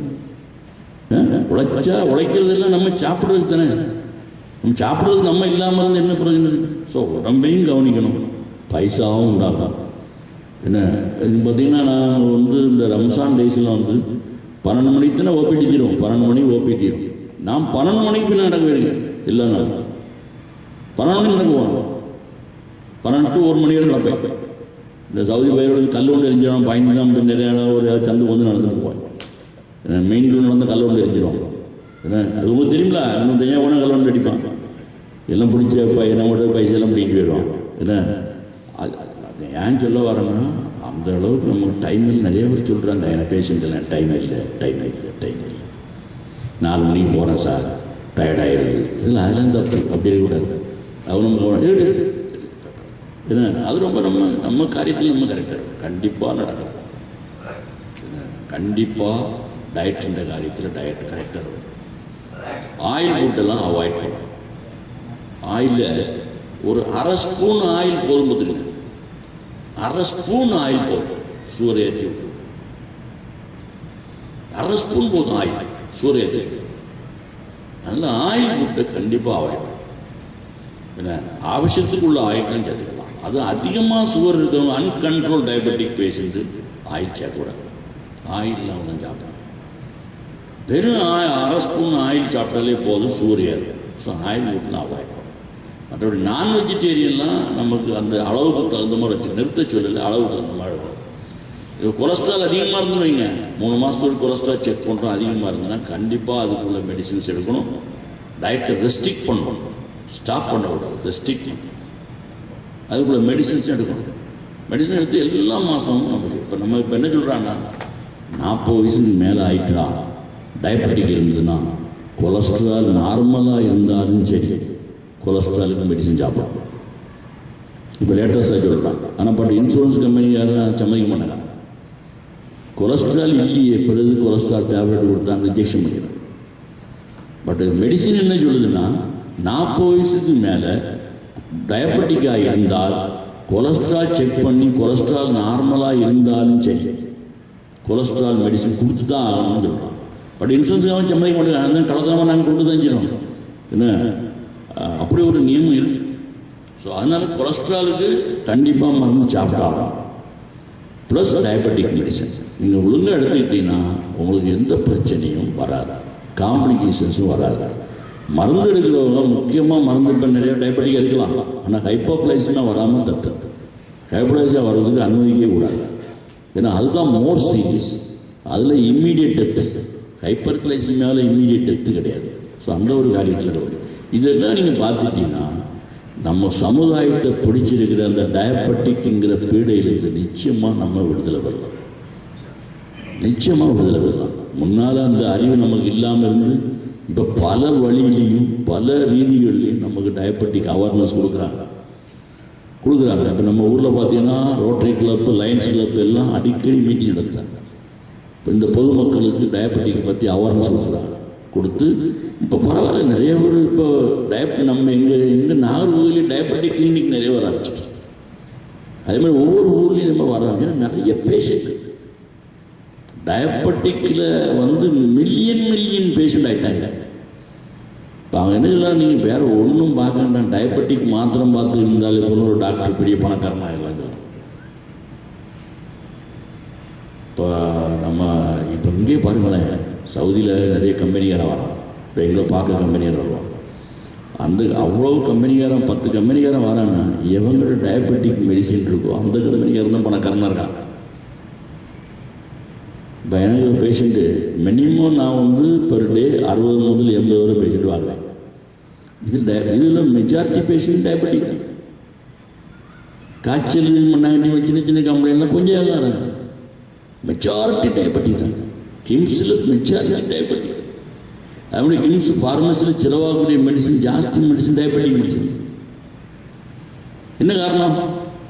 எல்லாத்துக்குமே லைஃப் ஸ்பேன் குறைவு தான், அப்படிதானே? எல்லாத்துக்கும் லைஃப் ஸ்பேன் குறைஞ்சு தான் போகும். பட் இதெல்லாம் மெடிசனை குறைக்கணும். குறைக்கிறதுக்கு அவங்க நேரம் இல்லையே, நேரம் இல்லை. இல்லை HbA1c 21 வச்சுக்கிட்டு எங்கே நேரம் இருக்கும்? ஆனால் இந்த ஜுபைலையும் ஒரு பேஷண்ட் வந்தார், ஒரு இன்ஜினியர், ஒரு மெட்ராஸ் பக்கம் உள்ள ஒரு இன்ஜினியர், ஒரு யங் சாப், newly married, newly married. So ஒரு பேஷண்ட்டு டயபெட்டிக்கு நியூலி மேரிடு என்ன பிரச்சனை வரும்னு நான் ஏற்கனவே உங்களுக்கு சொல்லி கொடுத்துருக்கேன். அப்படிதானே? என்ன பிரச்சனை வரும், அந்த பிரச்சனை வந்துச்சு, அந்த வீட்லேயும் வந்துருச்சு. ஸோ என்ன பண்ணுவா, பொண்டாட்டி சண்டை விட ஆரம்பிச்சிடுவா. சண்டை போட்டுட்டா உடனே அவர் வந்து சரி ரகசியமாக ஒரு நாள் வந்து என்னை வந்து பார்த்து சுகர் செக் பண்ணார். HbA1c எவ்வளோ தெரியுமா? 9.something. ஸோ இவர் கொஞ்சம் வருஷமாகி இவருக்கு டயபெட்டிக் ஆயிடுச்சு. ஆனால் இவர் அதை கண்டுக்கிடாமல் இருந்துட்டார், கல்யாணமும் பண்ணிட்டார். So wife not satisfied. So என்ன பண்ணா, அப்போ அவராக நான் சொன்னேன், இது ஒன்றும் கண்டுக்கிட்டாதீங்க, உங்களுக்கு வந்து ஒரு பிரச்சனை இல்லை, டயபெட்டிக் நான் மருந்து தரேன், நிச்சயமாக வந்து உங்களுக்கு இஷ்யூஸ்லாம் வரும், நீங்கள் ஒரி பண்ணாதீங்க, தைரியமாக இருங்க, ஒன்றும் பிரச்சனை இல்லை. இதில் இவருக்கு கொஞ்சம் கவுன்சிலிங் கொடுத்து அந்த அம்மாவையும் ஒரு நாள் கூப்பிட்டு வச்சுட்டு அந்த அம்மாவும் கவுன்சிலிங் கொடுத்து நீங்கள் ஒன்றும் ஒரி பண்ணாதீங்க, நமக்கு அவ்வளோதான், நம்ம லைஃப் அவ்வளோதான் நினச்சிடாதீங்க, ஏன்னா அவரால் முடியும், உங்களுக்கு ஒரு இஷ்யூஸ் கிடைக்கிறதுக்கு அவரால் முடியும், நீங்கள் ஒன்றும் யோசிக்காதீங்கன்னு சொல்லி.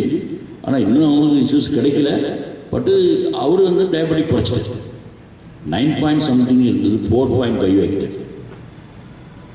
4.5 எப்பொழுது நாள் தெரியுமா? 3 மாதத்தில் ஆகிட்டு. 3 மாதம்.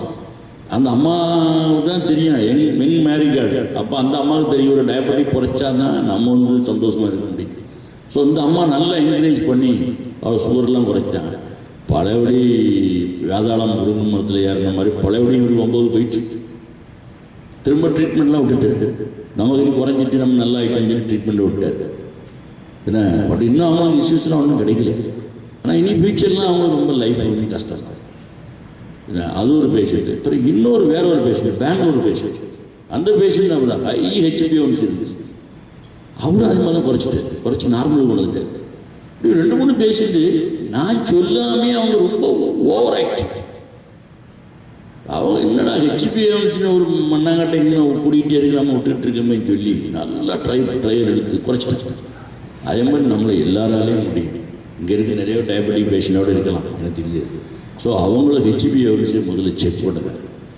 செக் பண்ணி அதனுடைய அளவு சீரியஸ்னஸ் முதல்ல மனசிலாக்கிடுங்க.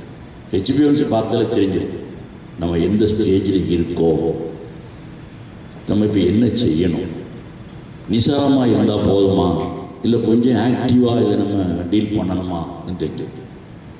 ஸோ அப்போ நம்ம ஒரு 7க்கு கீழே இருந்ததுன்னா பரவாயில்ல, 7க்கு மேலே போயிடுச்சுன்னா அப்போ அதுக்கு என்ன செய்யணுமோ ஸ்ட்ரிக்டாக செய்து அடுத்த 3 மாதத்துக்குள்ள HbA1c நார்மல் இருக்கும். HbA1c ஆஸ் லாங் as 7ல் இருந்து வைங்க, நீங்கள் ஒன்றையும் பற்றி யோசிக்க வேண்டாம். நல்ல ஒரு திருப்தியான ஒரு சந்தோஷமான வாழ்க்கையை நம்ம வாழ்க்கலாம். ஏன்னா அந்த ஒரு காரியத்தில் நீங்கள் எல்லாம் கரெக்டாக இருக்க.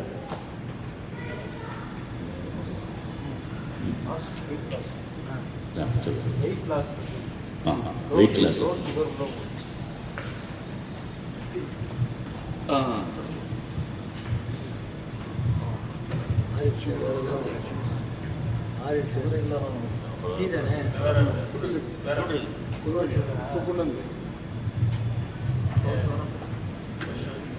வெயிட் லாஸ் அது கொஞ்சம் அல்ஹம்துலில்லாஹ் கிட்டத்தட்ட ஒரு 1.5 மணிக்கு மேலாக நல்ல நல்ல சிறந்த ஒரு நமக்கு தேவையான பல அறிவு ஸ்டார்ட் பண்ணியிருக்காங்க இன்ஷா அல்லாஹ். ஒபிசிட்டி வார் கட்டுறது அது நான் மிஸ் பண்ணிட்டேன். நல்ல கொஸ்டின். ஒபிசிட்டி, ஸோ ஓவர் வெயிட்னு எப்படி நம்ம சொல்கிறோம்னா, முதல்ல நம்ம வெயிட் எடுக்கணும். வெயிட்டு கிலோவில் வெயிட் எடுக்கணும். வெயிட் எடுத்தாச்சு, அதுக்கு கீழே நம்முடைய ஹைட், நம்ம ஹைட்டை மீட்டரில் எடுக்கணும். So metre square, so weight in KG divided by height in metre square. So இதில் வரக்கூடிய ரிசல்ட்டை பார்க்கலாம். இதில் வரக்கூடிய ரிசல்ட்டில் 29க்கு மேலே வந்துன்னு வைங்க, அவங்க வந்து ஓவர் வெயிட்னா. ஸோ 29க்கு மேலே ஓவர் வெயிட்னா அதை முதல்ல நம்ம வெயிட்டை குறைக்கணும். ஸோ ஒரு 20-25 இருந்தால் பெட்டர். 29 வந்துச்சுன்னா ஓவர் வெயிட். ஸோ ஓவர் வெயிட்டை கண்டிப்பாக குறைத்தான் ஆகணும். ஸோ நீங்கள் ஓவர் வெயிட் இருக்கும்போது இந்த நான் சொன்ன டயட்டு எக்ஸசைஸு அந்த ஓவர் வெயிட்டை குறைக்கிறதுக்கு மெடிசன் அது வந்து அதில் காம்ப்ளிகேஷன்ஸ் ஒன்று இப்போ நிறைய மெடிசன் கண்டுபிடிச்சிட்டாங்க ஓவர் வெயிட் ஆகிறத குறைக்கிறேன்.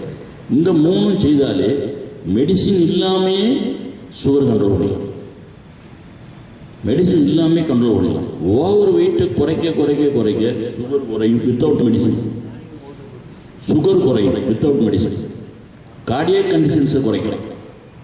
என்ன இந்த 3 வந்து வெயிட் குறைய குறைய குறைய 5 kg குறைஞ்சாலே உங்களுக்கு நம்ம ப்ரெஷர் வந்து 5 to 10 millimeter mercury ப்ரெஷர் குறைஞ்சிடும், சுகர் குறைஞ்சிடும். ஸோ ஓவர் வெயிட்னு சொல்கிறதுக்கு எப்படி சொல்லலாம்ன்றது நான் ஒரு கால்குலேஷன் எழுதி அதை பார்த்துக்கணும். பிறகு ஓவர் வெயிட்டுக்கு தனியாக ட்ரீட்மெண்ட் இருக்குது, அந்த ட்ரீட்மெண்ட்டு சாப்பிட்டா எந்த விதமான காம்ப்ளிகேஷன்ஸ் கிடையாது, ஓவர் வெயிட்டை குறைச்சிடலாம். ஓவர் வெயிட்டை குறைச்சா மெடிசின்ஸ் இல்லாமே சுகர் கண்ட்ரோல் பண்ணலாம்.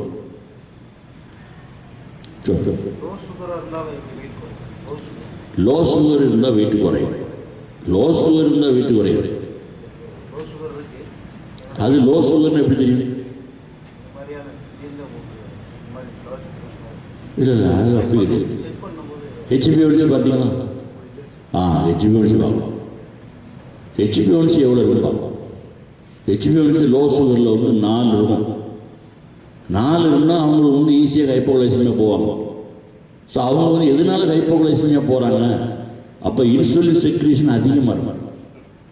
இன்சுலின் செக்ரீஷன் அதிகமாக இருந்தால் லோ சுகர் போவாங்க. ஸோ அதை கன்ஃபார்ம் பண்ணுறதுக்கு ஹெச்பிஎன்சி பார்க்கலாம். நம்மளா சொல்லிட்டு இருக்கக்கூடாது எனக்கு லோ சுகர்னு சொல்லக்கூடாது. அது ஹெச்பிஎன்சி பார்க்கலாம், இது லோ சுகர் தானா, இன்சுலின் அளவு பார்க்கலாம், இன்சுலின் அதிகமாக செக்ரீட் ஆகுதா, என்ன ஹெச்பிஎன்சி ரொம்ப குறைஞ்சிருக்கா பார்க்கலாம். பார்த்துட்டு தான் நம்ம லோ சுகர்னு சொல்ல முடியும். தலைகரகம் வந்து லோ சுகர்ல மாத்திரம் இல்லை, நிறைய காரியங்களில் தலைகரகம் வரும். உடம்பு மெலியிறது ஹைப்போகிளைசமியானதா இல்லை.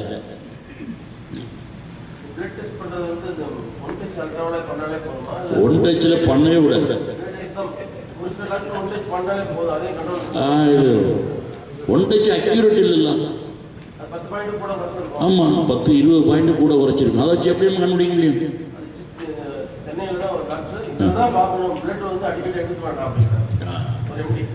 உடச்சே விடாது. அவர் வந்து உடனே டிஸ்போஸ், எல்லாம் ஃபாஸ்ட் ஃபுட்டு தானே, எல்லாம் இம்மீடியட் டிஸ்போசல் தானே. இப்போ நான் எனக்கு ரூம்லேயும் வந்து நான் வந்து ஒன் டச் வச்சுருக்கேன், கிம்ஸில் வச்சுருக்கேன். அது எதுக்குன்னா இப்போ உங்ககிட்ட சொன்னால் நீங்கள் கேட்க மாட்டீங்களா? சார் எனக்கு டைம் ஆகிட்டு, நான் இவ்வளோ நேரம் உட்காந்துட்டு இருக்கேன், நீங்கள் வந்து லேபுக்கு போக சொல்கிறீங்களா? அப்போ நம்ம என்ன செய்ய முடியும்? நம்ம அந்த சைடும் பார்க்க வேண்டியது. எப்போ நாட்ஸை விட்டு ஒன் டச்சு பார்த்து விட்டு என்ன அதில் அவங்க திருப்தி ஆகிட்டு போயிடுவாங்க.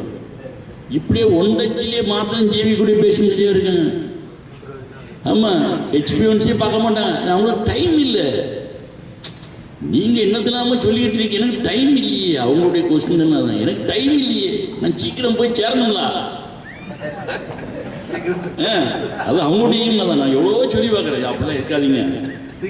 ஆமாம், நம்ம காலையில் வாங்க, வந்து கொஞ்சம் வெயிட் பண்ணி ஹாஸ்பிட்டலில் தான் அவங்க திருதியெல்லாம் நினைப்பாங்க. பார்த்துருக்கலாம், வேறு எல்லா இடமும் போய் மணிக்கணக்காக இருப்பாங்க. இப்போ சின்ன மூலவாள் சின்ன தேட்டரில் போய் மணிக்கணக்காக இருப்பான், காலையிலே கொடுப்பான், மத்தியானம் ஷோ காலையிலே உட்காந்துருப்பான், அதெல்லாம் செய்வான். ஹாஸ்பிட்டலில் வந்தால் மாத்திரம் சீக்கிரம் போயிடும். சமாதானமாக நேற்றைக்கு ஒரு பேஷண்ட், ஒரு பாகிஸ்தான் பேஷண்ட் சண்டை போட்டான், நான் உள்ளே வந்துட்டான். உள்ள வந்து ஹாஸ்பிட்டலில் வந்து சமாதானமாக இருந்து டிஸ்கஸ் பண்ணி கன்சல்டேஷன் பண்ணலாம் வந்திருக்கீங்க, இருந்து பார்த்துட்டு போங்க. இங்கே வந்து இப்போ ஒரு காலில் வெண்ணி விட்டுட்டு இருந்தால் எப்படி? இங்கே வந்து நல்லா திருப்தி ஆகிப்போம். நமக்கு முன்னால் வரக்கூடிய பேஷண்ட்டும் திருப்தி ஆகிப்போம். என்ன இங்கே வந்து திருப்பி வைக்கக்கூடாது. என்ன அதில் அது ஒன் டச் வந்து நாட் அட்வைஸர். நான் என்னுடைய பேஷண்ட்ஸ் யாருக்கும் அட்வைஸ் பண்ணுறது.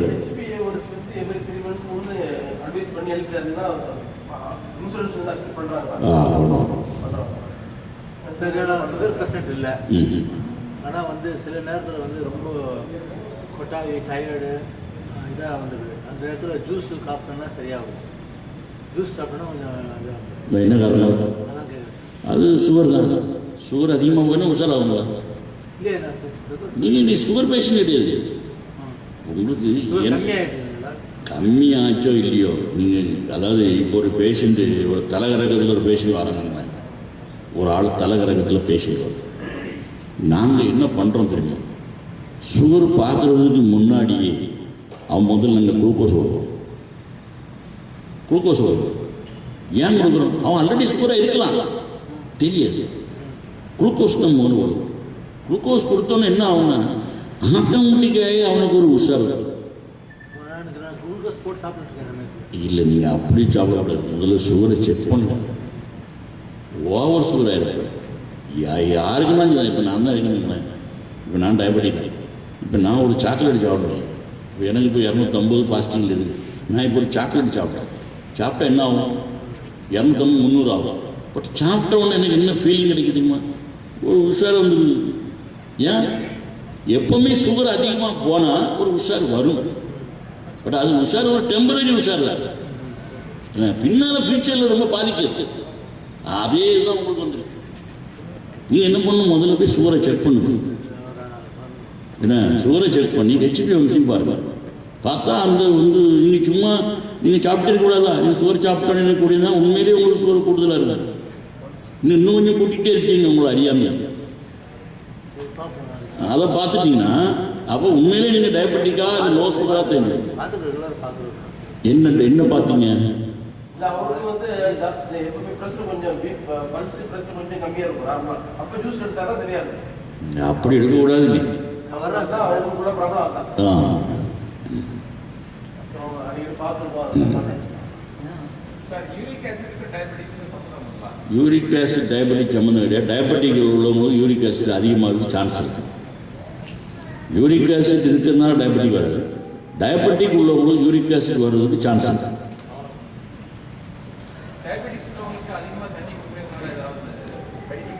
ஒன்றும் இல்லை, தண்ணி அதிகமாக கொடுத்தா நல்லதுதான். அதாவது நம்ம சுகர் அதிகமாக ஆனவங்களுக்கு நாங்கள் கொடுக்கக்கூடிய ட்ரீட்மெண்ட் என்னென்னா, சுகர் அதிகமாகி இப்போ நான் வந்து நார்மல் மெடிக்கல் காலேஜில் ஐசியூ சீஃபாக இருந்தேன். இப்போ என்கிட்ட ஐசியூவில் வரக்கூடிய பேஷண்ட்ஸ் எல்லாம் நிறைய பேஷண்ட்ஸ் சுகர் அதிகமாகி வரும். ஸோ அவங்களுக்கு நாங்கள் கொடுக்கக்கூடிய ட்ரீட்மெண்ட் வந்து நார்மல் சலை. இன்சுலினே கொடுக்க மாட்டோம். முதல்ல வந்து இன்சுலின் கொடுக்கக்கூடாது. நார்மல் சலைன் தான் முதல் ட்ரீட்மெண்ட். ஸோ நார்மல் சலைன் கொடுத்த உடனே என்ன சம்பவிக்கும்னா, நான் என்னுடைய ஸ்டூடெண்ட்ஸுக்கு ஒரு கதை சொல்லுறேன். ஒரு கப்பில் ஒரு கப் எடுக்கணும். அந்த கப்பில் கொஞ்சம் சுகரை போடணும். சுகரை போட்டு அதை எடுத்து நம்ம நாக்கில் வச்சு பார்த்தீங்கன்னா நம்ம நல்ல மதுரமாக இருக்கும். அப்படிதானே? நல்ல ஸ்வீட்டாக.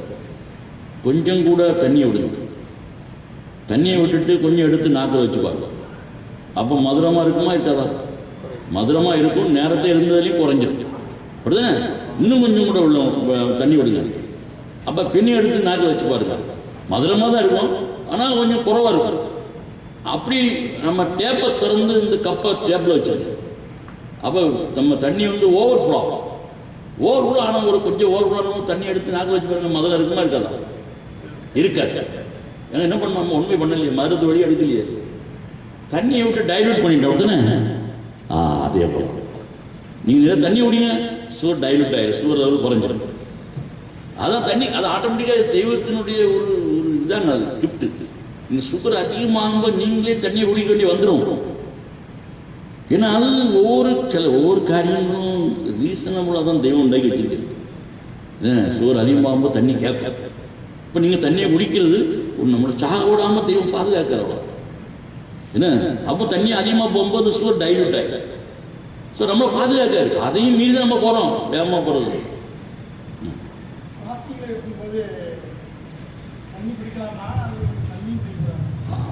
அது இன்னும் கொஞ்சம் வந்தேனே, ஒரு சாம்பிள் எடுக்கிற வரைக்கும் 8 hours படுக்கும்போது குடிச்சிருக்கு.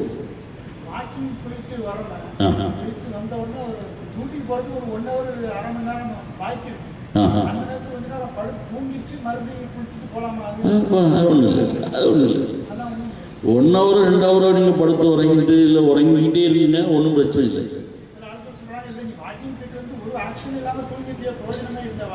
அது வாக்கிங்கில் தான் பிரயோஜனம். அதுக்கப்புறம் உள்ள பிரயோஜனம் நமக்கு வேண்டாம். வாக்கிங் போயிட்டு வந்துட்டு உடனே நைட்ல தூங்குறது, வாக்கிங் நைட்டில் வாக்கிங் போனாங்க. ஆமாம், போயிட்டு வந்து உடனே தூங்கினா பிரச்சனை இல்லை. ஊற வச்சது எப்போ எந்த நேரத்திலும் பண்ணிக்கலாம். அது மாத்திரம் பண்ணிக்கிட்டு இருந்தாலே போதும். சிலவங்க என்ன கேட்பாங்க, சார் நாங்கள் போன மாதம் சிவாவில் பண்ணோம் 120 இருந்துச்சு, அதுக்கு முந்தின தீனாவில் பண்ணோம் 130 இருந்துச்சு. அப்போ நான் என்ன சொல்லுவேன்னா, நீங்கள் ஒரு சாம்பிள் தானே பண்ணுவீங்க. சில பேர் காலையில் ஃபாஸ்டிங் பர்ஸ் இருப்பாங்க சொல்லுவாங்க, நைட்டில் ஒரு பார்ட்டி அட்டன் பண்ணியிருப்பாங்க, நைட்டில் ஒரு பாயசம் குடிச்சிருப்பாங்க, ஏதோ ஒரு ஸ்வீட் சாப்பிட்டுருப்பாங்க, நல்ல ஹெவியாக மீல்ஸ் எடுத்துருப்பாங்க நைட்டில். ஸோ மார்னிங் ஆட்டோமேட்டிக்காக ஃபாஸ்டிங்கில் வரும்போது என்ன ஆகும், கொஞ்சம் போடும் உடனே. இன்னொரு நாள் நைட்டில் என்ன பண்ணுவாங்க, ஒன்றுமே பசி இருக்காது, ஒரு ஆப்பிளம் மாத்திரம் சாப்பிட்டு படுத்துருப்பாங்க. காலையில் ஃபாஸ்டிங் பர்ஸ் பார்க்கும்போது எப்படி இருக்கும், குறவாக இருக்கும். ஸோ குறவாக தானே இருக்குன்னு சொல்லி திருப்தி ஆகி போயிடுவாங்க. அது அல்ல, அவங்களுக்கு ஹெச்பிஎன்சி பாருங்கள் அதிகமாக இருக்கும். ஏன் மத்தியானம் என்ன படுசுவதுன்னு தெரியாதுல்ல, நைட்டில் எத்தனை படுசுவதுன்னு தெரியாதுல்ல, சாயந்தரம் 6 மணிக்கு எவ்வளோ படுசுவதுன்னு தெரியாதுல்ல, விடிய காலம் 4 மணிக்கு எவ்வளோ படுசுவதுன்னு தெரியாதுல்ல. 24 hours பிளட் சுகர் கண்ட்ரோலில் இருக்கா யாருக்கு தெரியும், தெய்வத்துக்கு தான் தெரியும். அந்த 24 hours கண்ட்ரோல் இருக்கா இல்லையான்னு கண்டுபிடிக்கிறது எவ்ரி 3 months ஹெச்பிஎன்சி. ஃபாஸ்ட் 3 months நம்மளுடைய பிளட் சுகர் கண்ட்ரோல் இருக்கா இல்லையா. இப்போ அது இல்லாமல் நம்ம டயபெட்டிக் மேனேஜ்மெண்ட்டே இல்லை, அதுதான் நமக்கு மெயின். இப்போ ஏடிஏ கைட்லைன்ஸே பிளட் சுகரை பற்றி சொல்லவே இல்லை. ஹெச்பிஎன்சி இருக்கா 6.4 வரை ப்ரீ டயபெட்டிக், 6.5 ஆகிட்டா டயபெட்டிக் தான். ஸோ ட்ரீட்மெண்ட்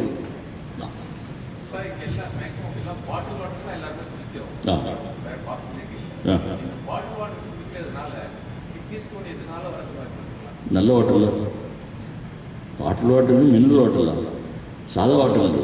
சாதா வாட்டரில் தான் நிறைய மினரல்ஸ்லாம் இருக்கும், கிட்னியை பாதிக்கும். மினரல் வாட்டர் ஒன்றுமே இல்லையே, பியூர் வாட்டர் தான், பியூரிஃபைடு வாட்டர் தான், நல்லது.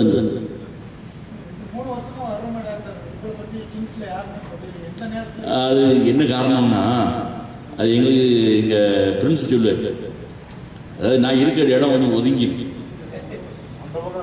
நான் கொஞ்சம் உள்ளே இருக்கேன், ஃபர்ஸ்ட் ஃப்ளோர் தான்.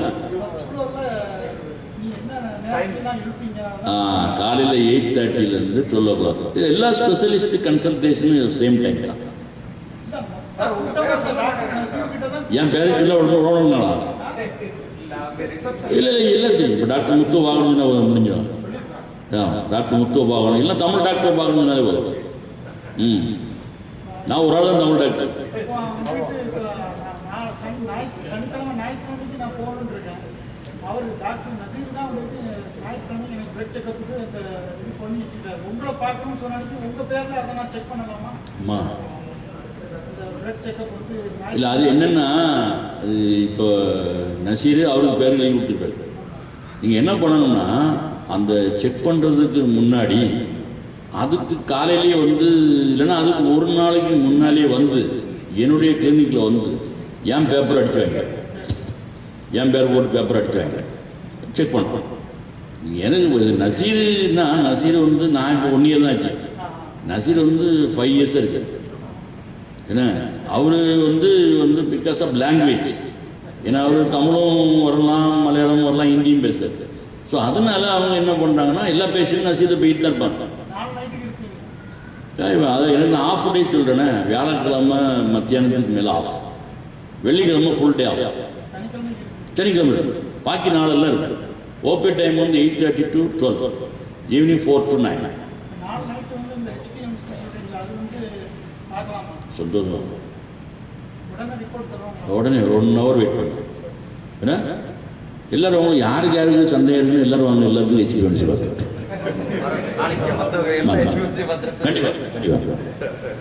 அது ஒரு நம்ம ரெடிமேடாக ஒரு ஒன்று ஹிஸ்ட்ரி எழுதிட்டு எக்ஸ்பீரியன்ஸ் வாங்க.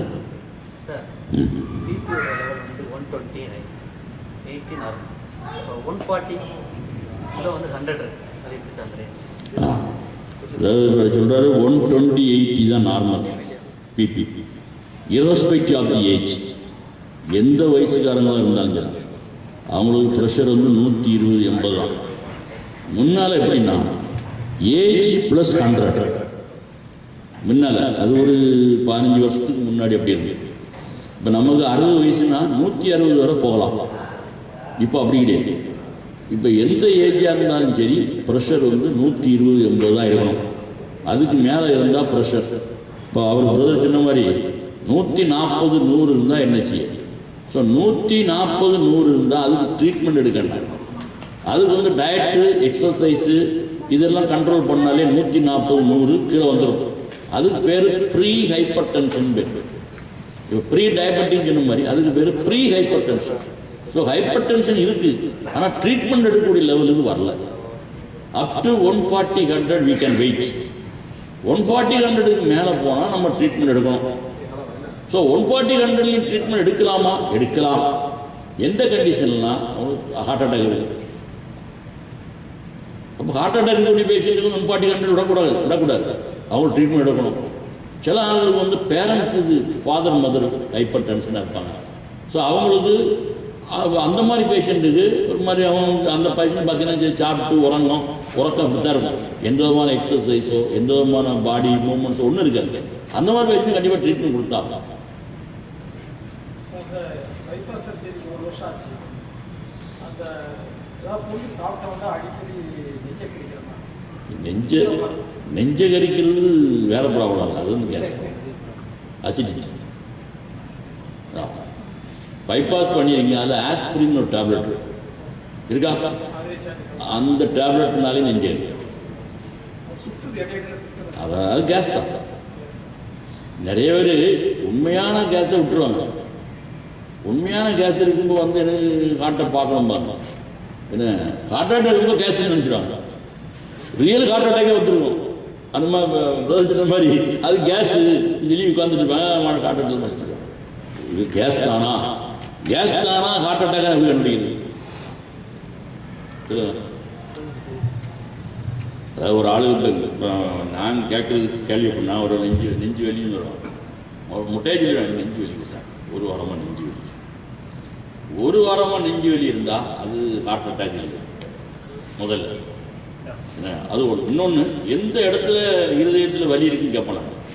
நாங்கள் சொல்லுவாங்க இந்த இடத்துல இருக்குமா, இந்த இடத்துல இருக்குமா. ஸோ அப்போ நாங்கள் எப்போ விரல வச்சு காட்ட முடியுமா? காட்டலாமே.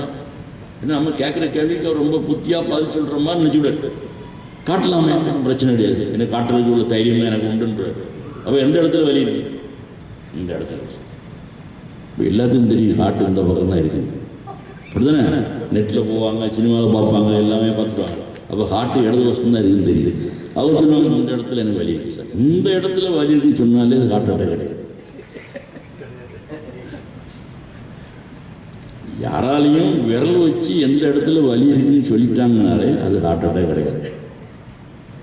இப்படி யாராவது சொல்லிக்கலாம் இல்லையோ? வந்ததாக சொல்ல முடியாது. அதாவது ஹார்ட் அட்டாக்ல எப்பவுமே அவங்களால இடத்த காணிக்க முடியாது. யோசிப்பாங்க எந்த இடத்துல காணிக்கலாம். இல்லை சார், எந்த இடமும் என்னால் காணிக்க முடியாதுன்றாங்க. அப்போது நாங்கள் கை இருக்குல்ல, அந்த கை இது உள்ளங்கை, இது அந்த உள்ளங்கை அந்த சென்டரில் இந்த இடத்துல வச்சு இந்த இடத்துல வலி இருக்கான்னு நான் கேட்பேன்.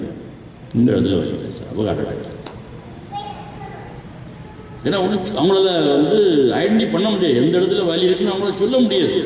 ஸோ அப்படி ஒரு இடம் பிரத்யேகிச்சு இந்த இடத்துல இந்த வலி இருக்கு, இந்த இடம் கை வச்சுட்டாங்க ஹார்ட் அட்டாக். ஸோ அவங்க பார்ப்பான் 1 வாரமாக இருக்குது, 2 வாரமாக இருக்கலாம். அப்படிலாம் ஹார்ட் அட்டாக் பெயின் 1 வாரம் 2 வாரம்லாம் இருக்காது. அது ஒரு செகண்டில் அடிச்சு. ஆமாம், திடீர்னு திடீர்னு வந்து சார் எனக்கு பயங்கரமாக நெஞ்சு வலி இருக்குது. அவங்க பார்த்துரும் தெரியும் ஹார்ட் அட்டாக் எனக்கு பார்க்கலாம் தெரியும். பேஷண்ட்டை கொண்டு வரும்போது தெரியும். நான் என்ன நிறைய பேஷண்ட் வருவேன், நம்ம கிங்ஸில் வருவாங்க, வீல் சேரில் வச்சு ஊட்டிகிட்டு வருவாங்க. நெஞ்சு வேணும், எமர்ஜென்சி போனோம், ஒரு இசிஜி எடுத்தாச்சு. இசிஜி எடுத்து ஸ்பெஷலிஸ்ட் கன்சல்டேஷன் கூப்பிட்டு வந்துடுவார். வண்டியில் தைத்து வண்டி வெளியே வாசல் இருக்குமா, வண்டியில் வந்துருக்கியா, அவன் பார்க்கும்போது தெரியும் ஹார்ட் அட்டாக் இல்லை. அவன் சும்மா அங்கே ஒத்து இங்கே ஒத்துன்னு சொல்லிட்டு இருப்பான். நிறைய இசிஜி எடுத்துருவாங்க. பேஷண்ட்டே நான் பார்க்கலாம். ஏன் பார்க்க மாட்டேன்? வருஷம் ஃபுல்லாக ஆச்சுல்ல, இதே பூரா மெடிக்காச்சு எத்தனை பேஷண்ட் பார்த்துருக்கேன். என்ன அதெல்லாம் ஒன்று அப்படியே போயிட்டு இது சாதா கேஸ் தான். ஈஸி எடுத்து அது இல்லாமல் நான் 2 பேஷண்ட் முடிச்சிடணும். அவங்களுக்கு என்னோட டாக்டர் உடனே பார்க்கலையேன்னு நினைப்பாங்க. அவளை பார்க்கறதுக்கு என்ன இருக்குது? அங்கே ஒன்றுமே இருக்காது. என்ன இசிஜி எடுத்துட்டு அதுக்குள்ள 3 patient பார்த்துருவேனே.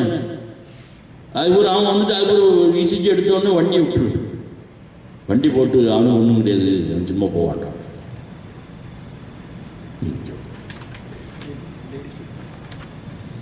How to stop betting at night. அது சின்ன பிள்ளைங்களுக்கு வந்து நைட்டில் வந்து யூரின் போகிறது நிறைய பிள்ளைங்களுக்கு நார்மல் தான். அதை ஒன்றும் ஸ்டாப் பண்ண முடியாது. அதுக்கு ஒரு மெடிசின் இருக்குது. அந்த மெடிசினில் 100% ரெக்கவரி ஆகுமான்னு தெரியாது. ஏன்னா அது கொஞ்சம் வயசானவனே ஆட்டோமேட்டிக்காக மாறிடும். இதுக்கு பிரத்யேகம் ட்ரீட்மெண்ட் கொடுக்கணும்னு அவசியம் இல்லை. சின்ன பிள்ளைகள் பெட்டில் ஒன்றுக்கு போகிறது வந்து நிறைய பேருக்கு இருக்குது, வெளியே சொல்ல மாட்டாங்க, நிறைய பேருக்கு இருக்குது. பட் அதுக்கு பிரத்யேக ட்ரீட்மெண்ட் கொடுக்கணும்னு அவசியம் இல்லை. முதல்ல வந்து அப்படி போகிறவங்க ரொம்ப 2 நாள் 3 நாள் பெட் வெட்டிங் இருந்ததுன்னா யூரினில் ஏதாவது இன்ஃபெக்ஷன் இருக்குன்னு பார்ப்பான். அப்படி யூரினில் இன்ஃபெக்ஷன் இல்லையா, அப்போ அதை பற்றி ஒரி பண்ண வேண்டிய அவசியம் கிடையாது. அது ஆட்டோமேட்டிக்காக கிராஜுவலாக ஒன்று டே பை டே அப்படி மாறி, அதை பற்றி ஒரி பண்ண வேண்டிய அவசியம் கிடையாது. வெள்ளை சர்க்கரை சாப்பிட்றதுனால அதில் வந்து அது சுகர் எஃபெக்ட் ஆகும். இல்லை, எல்லா சர்க்கரையும் சுகர் தான்.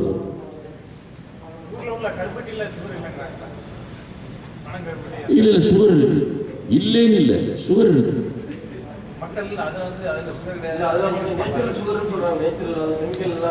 அதாவது அதுல சுகர் இருக்கு.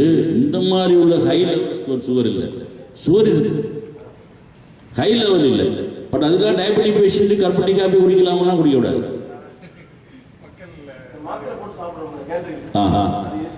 பண்ணலாம் பண்ணலாம், ஒரு தோட்டத்தில் பண்ணலாம்.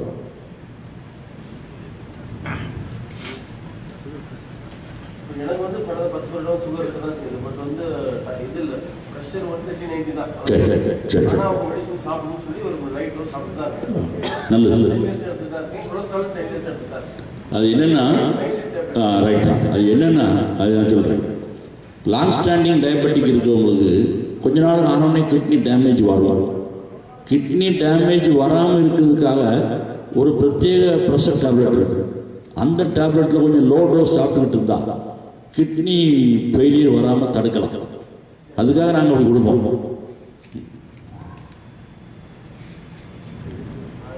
சுகர் இருக்கிறது இல்லை, மெடிசன் எல்லாம் இந்தியாவில் வந்து அப்போ மெடிசன் மேல் பண்ணிட்டு அப்படியே சாப்பிட்டு ஒரு நாளைக்கு வரோம். வெரி வெரி ப்ரேயர்ல எல்லாம் சரியாகும்.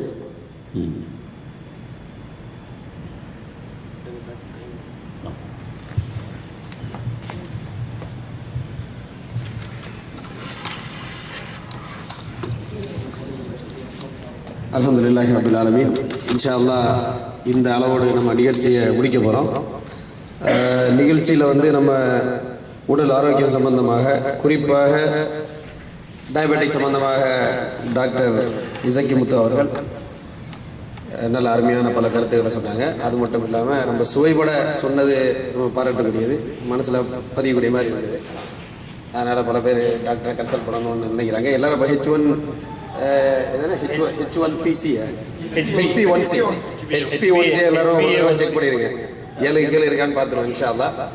அது மட்டும் இல்லாமல் நம்ம நபிகள் நாயகம் ஒரு ஹதீஸ் சொல்கிறாங்க, அல் முக்மினுல் கவியு ஹைருன் வ அஹப்பு இலல்லாஹி மினல் முக்மினு தஈஃபி. அதாவது நம்பிக்கையாளர்கள், இறைவனை நம்பக்கூடிய மக்கள்ல இறைவனுக்கு மிக விருப்பமானவர்கள் யார் என்று சொன்னால், யார் ஸ்ட்ராங்காக இருக்கிறார்களோ அவர்கள் பலகீனமாக இருப்பவர்களை விட இறைவனுக்கு மிக நேசமானவர்கள். அப்படின்னா என்ன அர்த்தம்னு சொன்னா, இப்ப இஸ்லாமிய மார்க்கத்தில் நபிகள் நாயகம் கற்றுக் கொடுத்த பல்வேறு ஆன்மீக பயிற்சிகள், இன்ன பிற பயிற்சிகள்ல ஒரு பயிற்சி என்னவென்று சொன்னால், நமது உடலை நாம் வலுவாக ஆரோக்கியத்தோடு வைத்துக் கொள்வது மிகவும் வலியுறுத்தப்பட்ட ஒரு காரியமாகும். எந்த அளவுக்கு என்று சொன்னால், யார் தங்கள் உடலை ஆரோக்கியமாக வலுவாக வைத்துக் கொள்கிறார்களோ அவர்கள் தங்கள் உடலை பலகீனமாக வைத்துக் கொள்பவர்களை விட இறைவனுக்கு மிக நேசமானவர்கள் என்ற அளவுக்கு ஹதீஸிலே நபிகள் நாயகம் அவர்களது பொன்மொழியிலே சொல்லி இருக்கிறார்கள். ஆகவே ஒரு ஆன்மீக ரீதியாக இஸ்லாமிய மார்க்கத்தின் அடிப்படையில் கூட நமது உடலின் ஆரோக்கியத்தை சரியான முறையிலே பேணி நம்மை ஆரோக்கியமாக வலுவானவர்களாக ஃபிட்டாக வைத்துக் கொள்ள வேண்டும். அதற்கு நபிகளாருடைய வழிகாட்டுதலும் நமக்கு பயன் தர வேண்டும். இந்த வகையில் டாக்டர் அவர்களும் சிறப்பான முறையிலே நமக்கு நல்ல பல கருத்துக்களை தந்திருக்கிறார்கள். இன்னும் உண்மையிலேயே பல கேள்விகள் மக்களிடம் இருக்கிறது. நமக்கு நேரமில்லை என்ற ஒரே காரணத்திற்காகத்தான் நம்ம இந்த அளவோடு நிறுத்துகின்றோம். ஆகவே உங்களுக்கு எங்களது நன்றிகளை நாங்கள் தெரிவித்துக் கொள்கின்றோம். மற்றபடி பொதுவாக இந்த நிகழ்ச்சிக்கு பல இடங்களிலிருந்து மக்கள் வந்திருக்கிறார்கள். தம்மாமிலிருந்து, ஜுபைலிருந்து, அதேபோல ரஹிமாவிலிருந்து பல சகோதரர்கள் குடும்பத்தோடு வந்திருக்கிறார்கள். நீங்கள் அனைவரும் வந்து இந்த நிகழ்ச்சியில் கலந்து பயன்பெற்றிருக்கிறீர்கள். இவ்வாறாக சிறப்பாக இந்த நிகழ்ச்சியில் வந்து கலந்து கொண்டதற்காக உங்களுக்கு நன்றி கூறிக்கொள்கின்றேன். எல்லாத்துக்கும் மேலாக இந்த நிகழ்ச்சியை சிறப்பாக நடத்த துணை புரிந்த எல்லாம் வல்ல அல்லாஹ் சுப்ஹானஹு வ தஆலா அவனுக்கு நன்றி கூறியவனாக